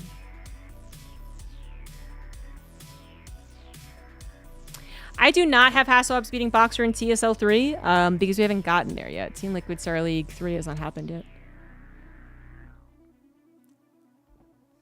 So, yeah. The Liquipedia has managed to keep so much information. Not 2001 and before is rather limited as far as Wikipedia goes. A lot of that had to be looked at by this. I got this thing called the StarCraft Bible. So someone was documenting really, really early StarCraft. Then there's the Boxer biography, and then there's just the interviews that I did with Gur and Crisis. So. But then after 2001, 2-ish, it really started to flood in with a lot of information. There is someone wrote considered style. SK Terran's history is that it was actually this Terran named Sulky, who is not the Sulky that we know now. But then I was like, oh, this is interesting. Sulky, wanted to find out more information about him. Follow the links and you find this TL blog or whatever the hell it is. And it is just the entire history of this guy that no one really knows. But he did create the SK Terran style, which is still used today. But it is a long post, yeah. And there's so many like this. The history of StarCraft at this time was documented so much by diehard fans. Diehard fans of a particular player, a particular team. And it's just a lot.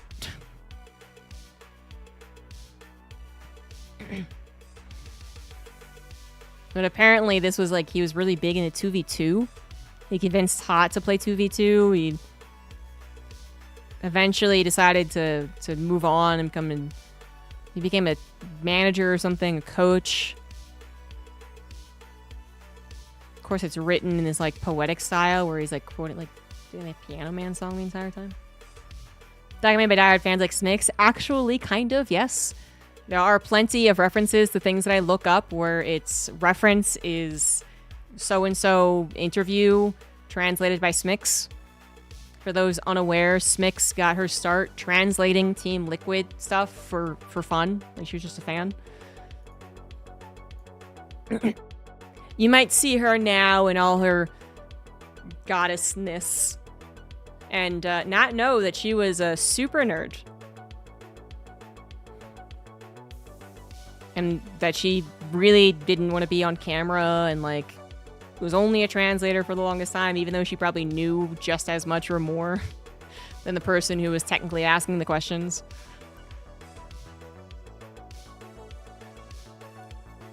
It's crazy, right? Now, that's the idea. This is just the timeline. And then the actual like podcast writing obviously goes into more detail on things. But it's 2006 now. That's not bad. The problem is that the farther you go on, the more information there is. I mean, the more that information I think that like people nowadays would be very interested in. Like, I'm actually kind of scared to get into StarCraft 2 because StarCraft 2 is going to have so many things that people are going to be like, you forgot that Joe beat Schmo in the ASUS 2011 C Team League event, and that was actually the start of using dropships, medevacs, to harass Zerg. Fucking history of StarCraft, my ass. Get the fuck out of here. And you're just like, oh. I haven't forgotten. I just haven't gotten there.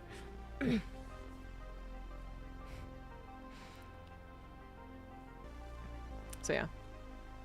Or they're gonna be like, you know, even now, like in this one, I feel like someone's gonna be like, I can't believe you're just neglecting talking about the Chinese scene.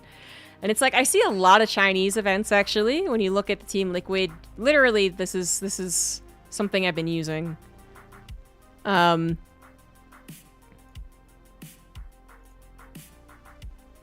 golden mouse was originally designed for Boxer. Yeah, they could have sworn he was gonna be the first one to get it. Yeah, this one. I mean, this is like, it isn't, when you go to Brood War tournaments in Liquipedia, it just is like, I think I know what you mean.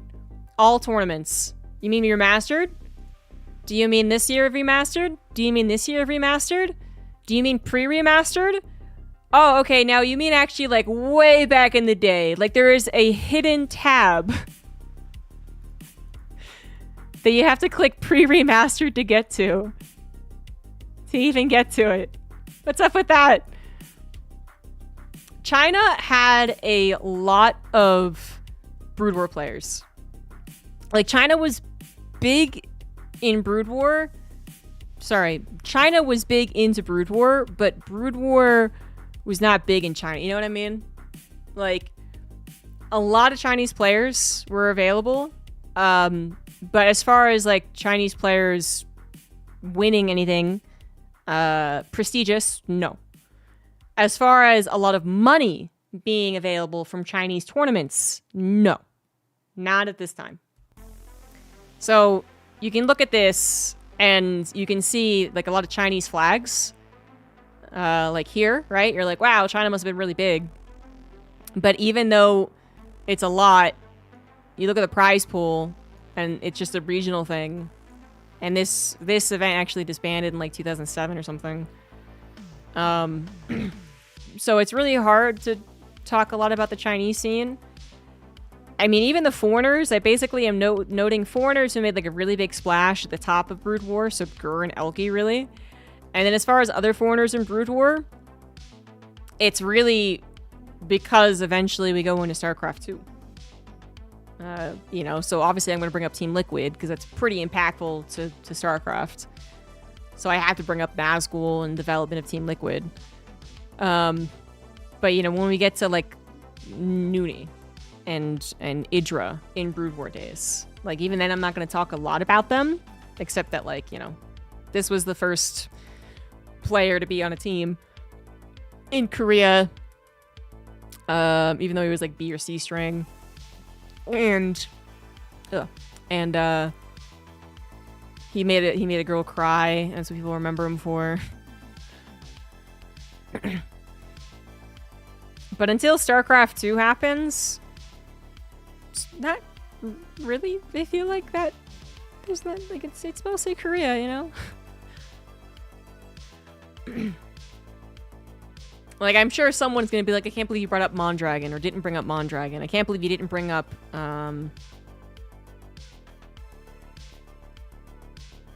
John Rambo. You fake StarCraft fan. And be like, yep, that's true, I am. I just skip over Sniper, actually. And you're like, I think he was actually kind of influential. He was probably, like, deserves, like, a nod. And I'm just like, I don't think I know who that is. And you don't either. There is no Sniper in StarCraft 2.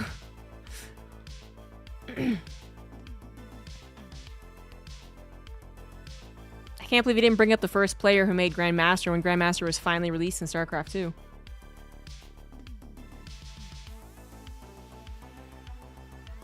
Yeah. David Kim. I mean, it might actually be noteworthy to say, like, David Kim was a player. He was known in the Brood War scene. And, it is amazing that he would then go on to help balance and design StarCraft 2.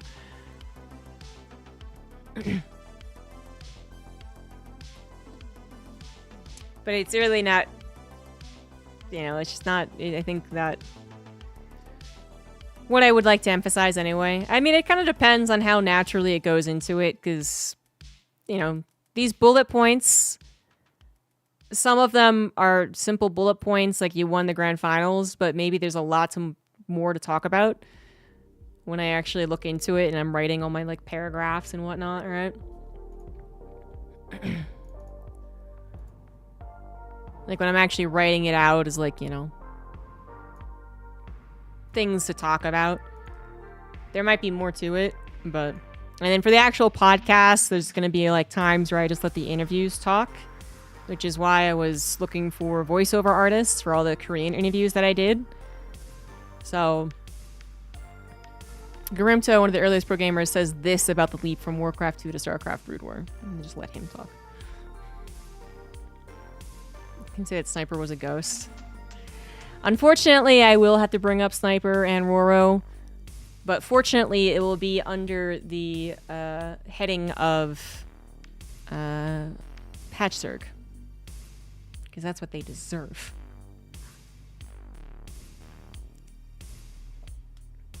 I mean, Roro was good at Brood War, but he was a Patchsurg in StarCraft 2. Is it though, Fear Dragon? Is it?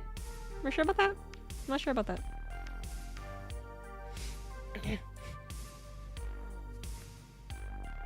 Oh, I don't know. And then, you know, as even later on, right? Like, you know what's gonna get weird is gonna be trying to detail myself in the history of StarCraft. Because on one hand, I could provide a lot of first-hand experiences with some historical moments. On the other hand, it could just turn into ZombieGrub talks about herself. So we'll see. But I will try to talk about the, like, streaming atmosphere. You know, and like I will talk about how, you know, a summit happened with all the content creators and casters and stuff, that we'd be first ones to learn about Dark Templar Blink.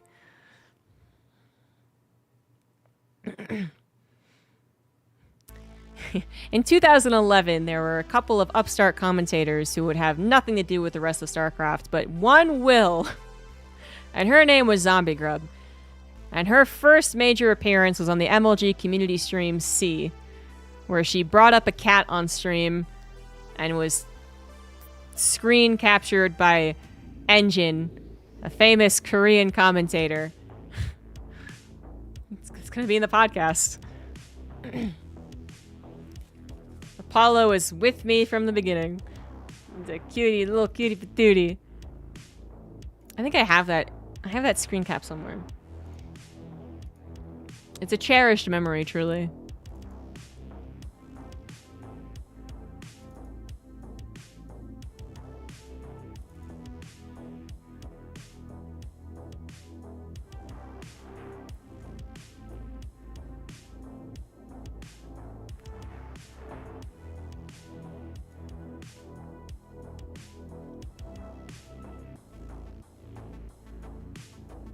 Not cherished enough for me to remember where the hell I put it.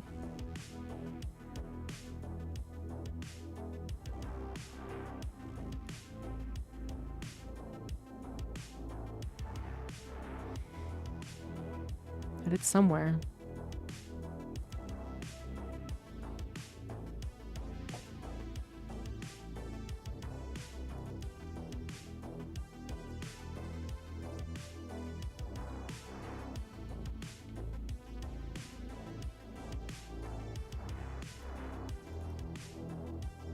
Aha! It was in a folder labeled Funnies. A former teammate of Neeb, that's right. That should be in my description at all times. I used to be on the same team as Neeb when he played Terran. Look at this! Look at this little... And Weird was such a good commentator. I loved casting with him. But look at little baby Apollo. Look at him. He still got his gray on his head. Isn't that so cute? This background mural is pretty famous amongst my stream as well. They used the wrong glue, so I've had that since I was like 6 until it was finally painted over. But yeah, Engine tweeting about that. Amazing. Irrefutable proof that DRG at one point did face a diamond player with chopsticks. That is, you cannot find that anywhere else. It is only here. Greytorp and the memes. I got them. We got it. First time I did Masters, got it.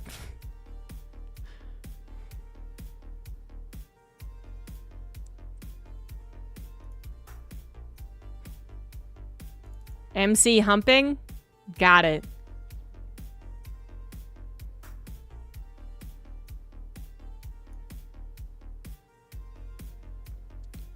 Nest T, yeah, gonna talk about Nest T.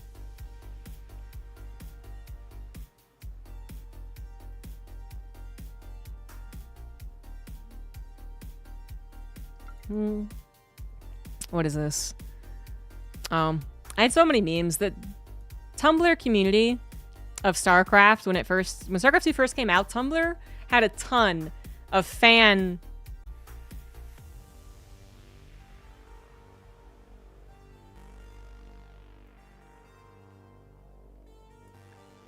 This is the April Fool's prank. I made sure to include this meme in one of my interviews, I think with MMA.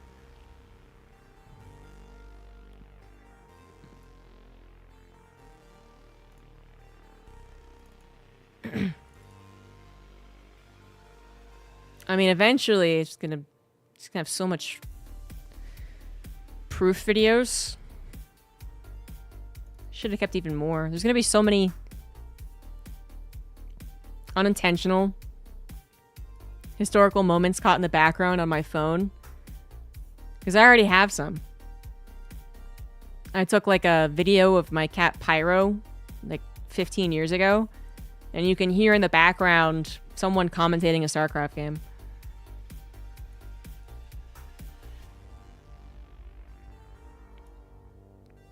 They also keep changing the name of the EWC channel, by the way. Because I follow it whenever it does StarCraft, and then I'll see it on my sidebar as like it's called something different right now. Maybe it's not streaming anymore, but... EWC SCT Arena. Wait, what? You wrote about the drone barbecue at an article for Ars Technica? You think you could find it again? I don't know if that's going to be the channel of what it's called. Like, you could follow it, and then it might be where they put StarCraft on. But I don't know for sure. So, they do make it so confusing. It does suck. As far as cat pictures, I've got 20,000. It's a lot of cats.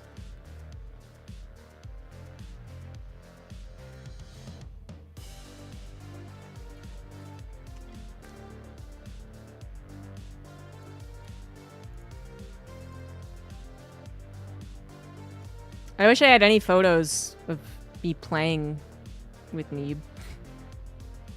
But they would have all just been screen caps.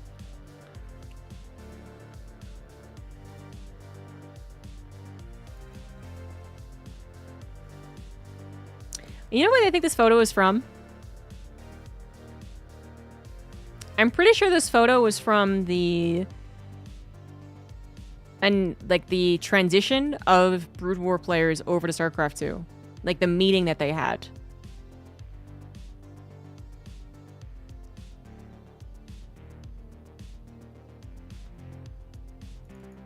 And I remember everyone, people brought up this photo.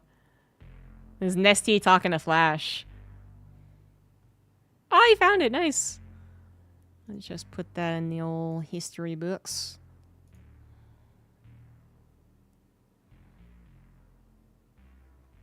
I thought I had a different one. We'll put it there.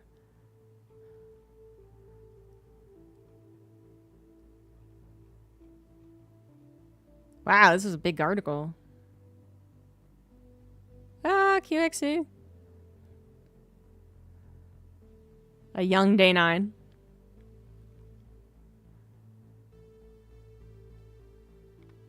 I don't know what that's about. 2011. Anaheim.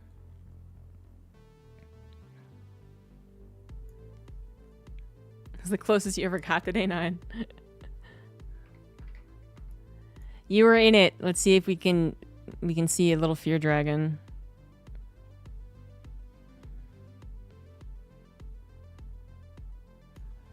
Don't see him there. Nope.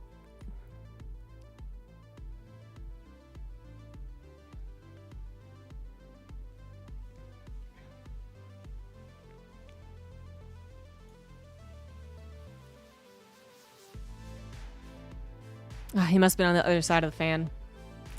You must have been on the other side of all these fans. Damn. If you search esports sunglasses, really?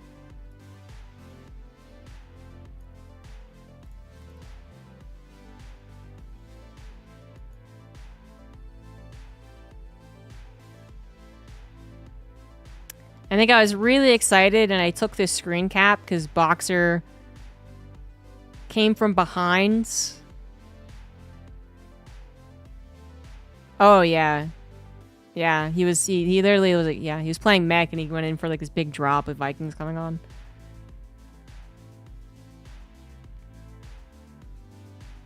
Oh no, that's XQC, not QXC. QXC is different.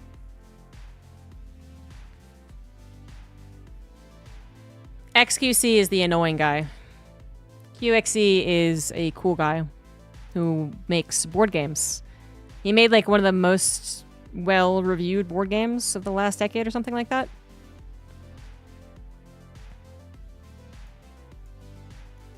Not the first time that mistake has been made. This is titled J. Kong Begins. So that's sad.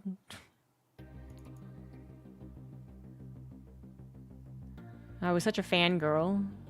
I took a screen cap of this interaction.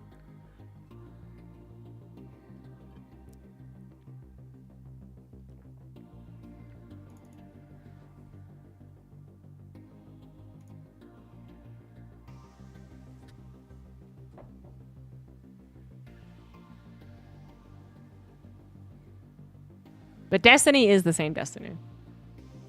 But there are a lot of people who are considered like not video or like esports famous, right? But they went onto other avenues that came from StarCraft for sure.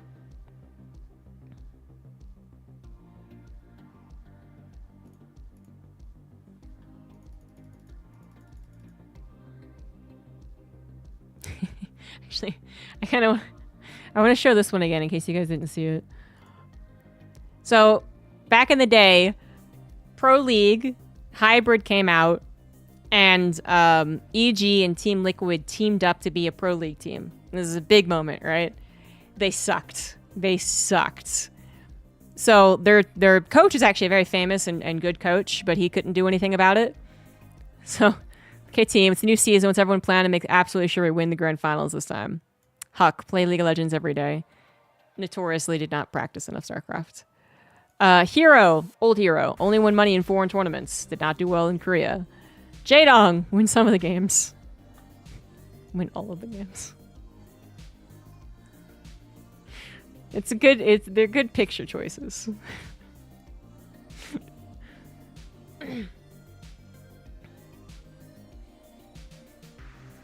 There are so many people who still had StarCraft 2 in like their Twitter handles until Twitter allowed you guys to change it.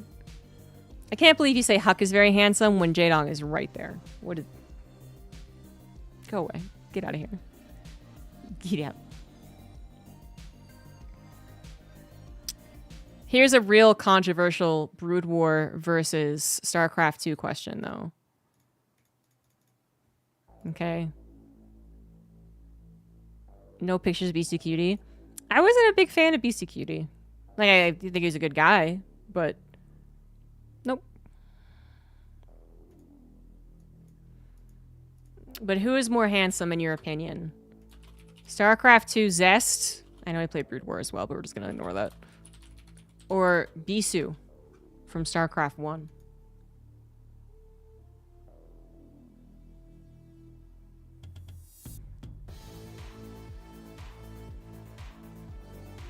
Did you know that before there was Nada's body, there was Hot Forever and Reach? They did a nude, whatchamacallit, photo shoot.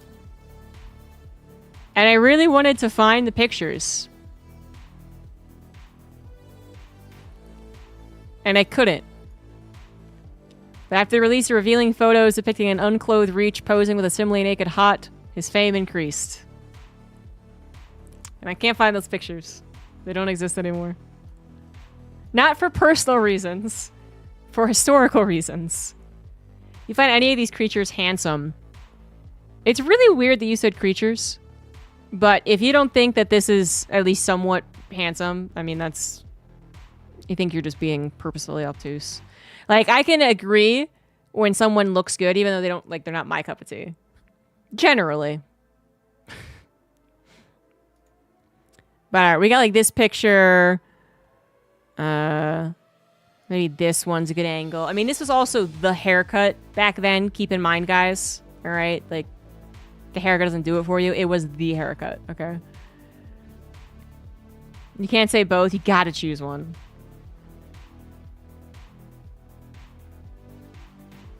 And then there's Zest. And Zest also did a photo shoot. He wasn't half naked, though, of course. He just had his top off.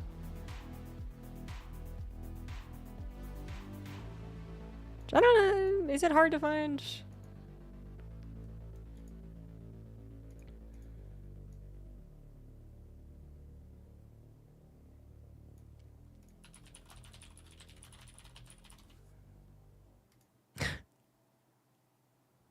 Nope, that's not what I wanted.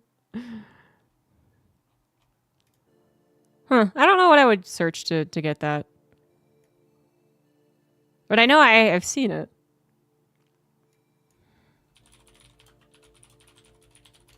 This Google search is going to be like, what are you doing? Aha. Here's Nada. For those who are curious about Nada's body. This is Impact, by the way. Do you guys remember Impact? That's Impact. Just compare and contrast. This used to be him. Now this is him. This used to be him. This is him.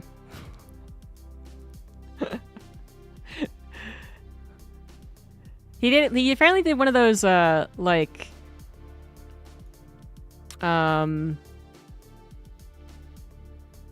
that's a weird title. The fuck. There's like apparently this program you could do in Korea where you like spend 9 months literally just getting shredded so that you can eventually become a model. And that's apparently what impacted. Go AFK for 5 minutes. What is going on here? Yeah, I think honestly, if you're gonna have a Brood War versus StarCraft 2 discussion, it's really like totally appearance based, very shallow. Make the pro gamers as uncomfortable as possible.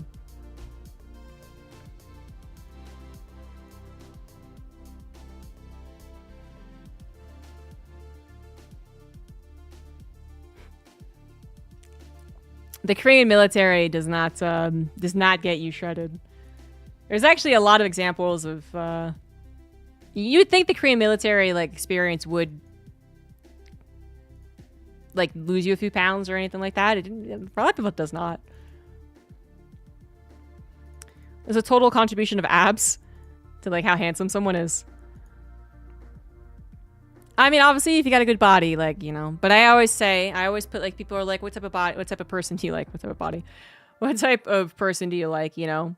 And I'm like, I liked Chris Pratt before he was fit and after he was fit.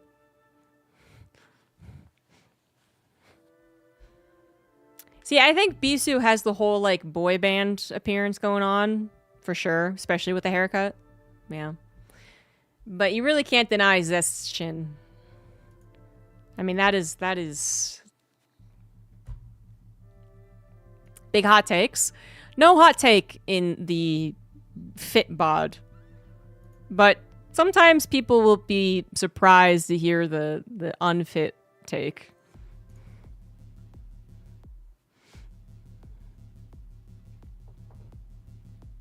Meals don't keep people adequately fed, right? Yeah.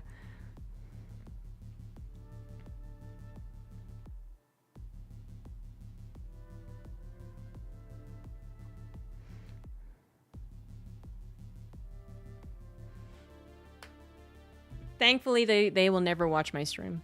And they will never see that.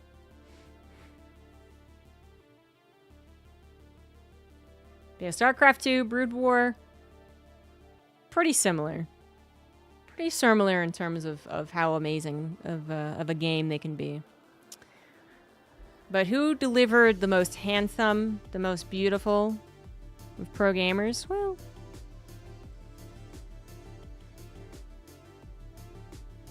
The thing is also, I think the Korean military, it's not really... I mean, I wouldn't really know, but I mean, as far as I can kind of tell, it's not really like it's all just drilling. And, you know, go on a 10-mile run every morning and stuff.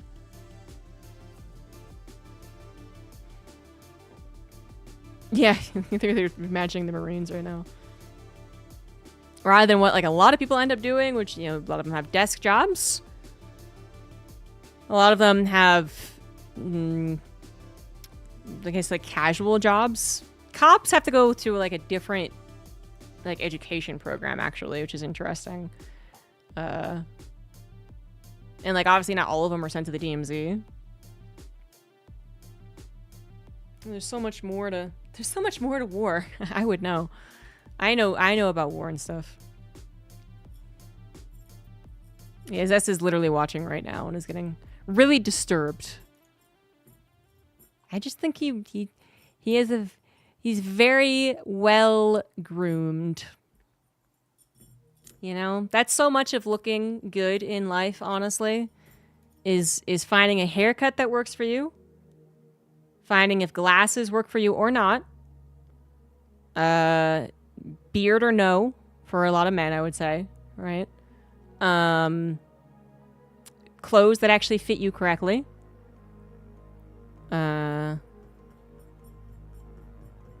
Yeah, that's actually so much of it, I would say. Yes, I like firemen with six-packs. And so with firemen being a desirable... I guess because they're heroic, I suppose, but... I don't really... When I think of firemen, I definitely don't think of a bunch of really handsome, fit dudes. I think I have a far more realistic vision of firemen because my brother was a fireman, and I did... oh man, what was it called? explorers or something like that. Like, I trained to be a fireman. Trained, like Boy Scouts. Wealth. I mean, a lot of those have to do with wealth, that's for sure. I can speak to that very personally. I'm going to go shopping this weekend for clothes. And it's just so much of it is just not being able to go into any store that you want because some stores are more expensive than others. Yeah. But no doubt about it, the handsomeness of some of these pro gamers absolutely contributed to their popularity.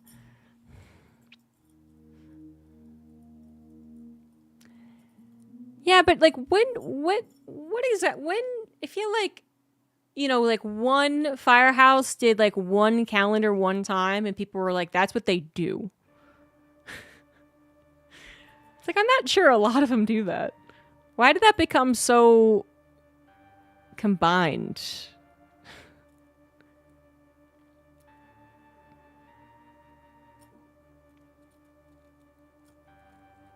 Yeah, I'm gonna go to TJ Maxx, Plato's Closet, Goodwill. Lots of firehouses do it. Certainly not the ones that I went to. I would say the problem is getting enough of the firemen themselves to agree to do it. Because it is good for fundraising, but in my experience, firehouses do a lot of other things for fundraising. I think the most popular fundraising initiative for a firehouse actually is like a pancake breakfast. I think I see that at every single firehouse I've ever passed by. You know, like on their announcement board, if they have one or whatever, it's always like pancake breakfast Saturday.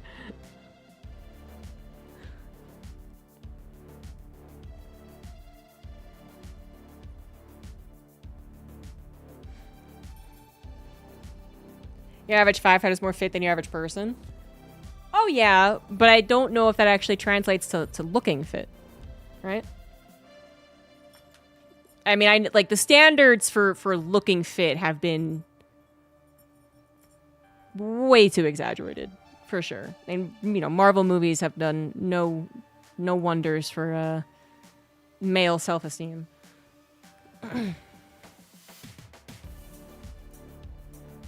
But I think, you know, from what I can see, firefighters, like, yeah, they could probably run more, climb more stairs, especially with heavy gear, than, yeah, civilians, for sure.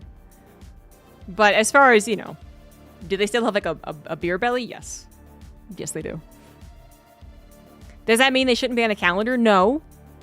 They can be on a calendar all they want. It just means they might not think that they might not want to be on a calendar. And just because you have a six-pack doesn't mean you want to be on a calendar either. That's how firehouses started in the first place. People just wanted to sell fireman calendars.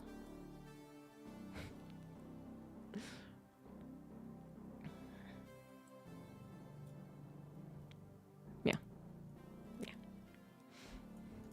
But you know, maybe I just haven't looked into the calendars of all the firehouses I've ever been to or visited. It's, you know, it's my problem, not theirs. Name 18 people with six-packs who don't want to be in the fireman calendar. I don't think I can name 18 people with six-packs that I know. I mean, you know, as far as celebrities, I can just name any celebrity, I guess. I've been to a lot of firehouses. More than most people, I guess. Who have probably been to zero.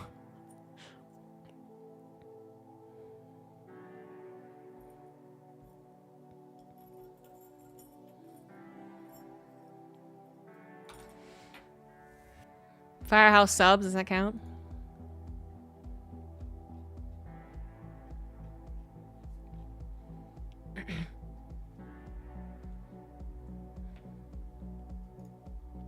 But you know, it's not like I've been to like more than a dozen, you know, so there's far more than a dozen in the USA, that's for sure.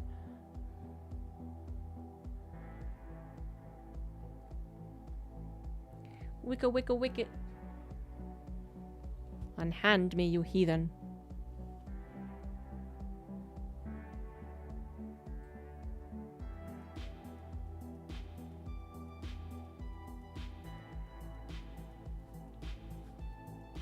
Ow!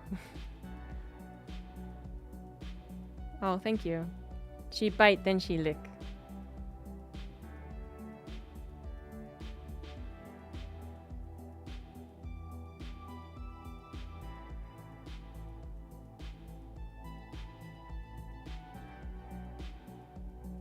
Ah!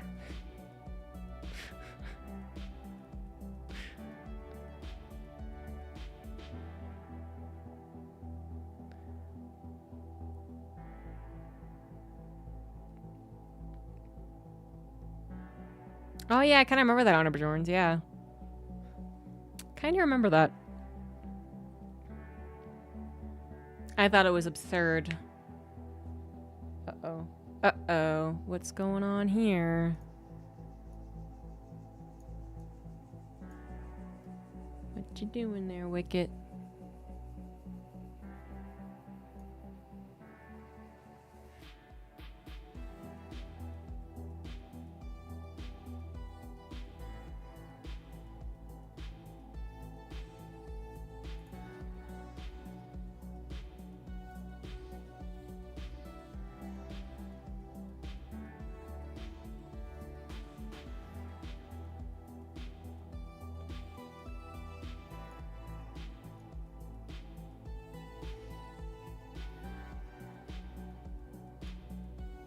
I did call him Arnabajorns, yeah. Hey, where'd he go?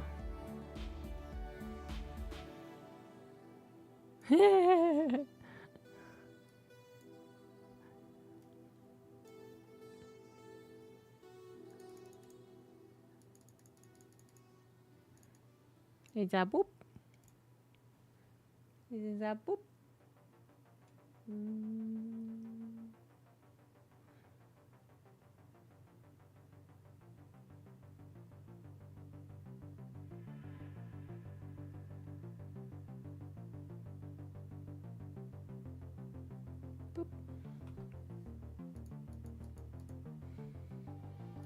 Wicket is the alpha. It's not wrong, actually. She gets the best place near the patio door so that she gets the most sun. She gets priority when we're sleeping as far as who gets the bed. If I give snacks out on the floor, the other cats will stare at her and wait for her permission.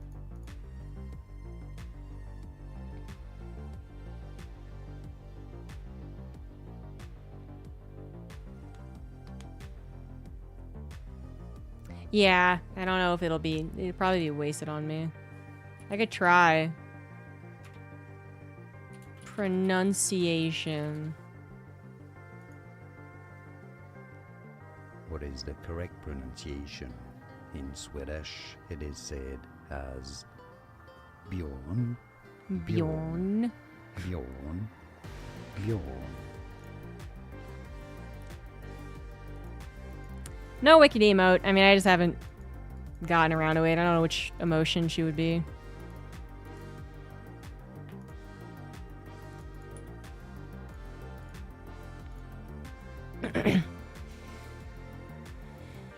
She could be haughty, I suppose. I don't know. Nixie's already angry.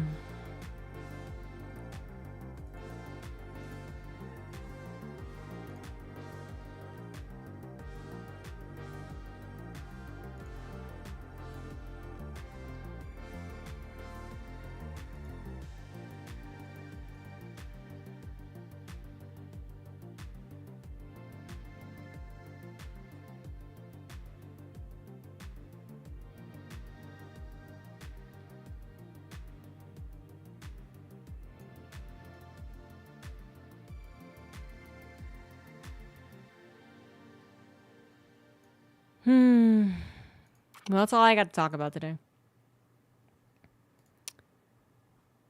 That's all I got. Awesome Games Done Quick is on. That's been fun. I actually quite enjoyed the Pokemon run, which I guess stopped finally. And then there's like a baseball game before that. That was actually quite fun. Now they're playing Wii Music.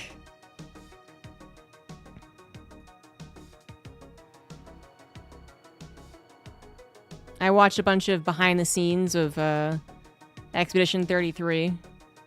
That was fun. Yeah, I'm casting EWC. As passionate as I am, I wouldn't just prepare for it for no reason. Time to react to Pig's 1-hour video. That's for Friday, obviously. We're gonna do some react content. Yeah, I was watching the videos, the orchestral versions, and the behind the scenes, and the there's gonna be a documentary, and like there's a preview of it on IGN. I think it's fun. But I'm gonna log off. Gonna go make dinner. And I will see you guys Friday for more talking. So thanks for watching, everyone. Have a good Wednesday. Oh, D&D is happening later tonight. So in about 3 hours, D&D. And the adventures. What will happen to our team as they finally did something? They find themselves surrounded by enemies. Okay. Bye, guys.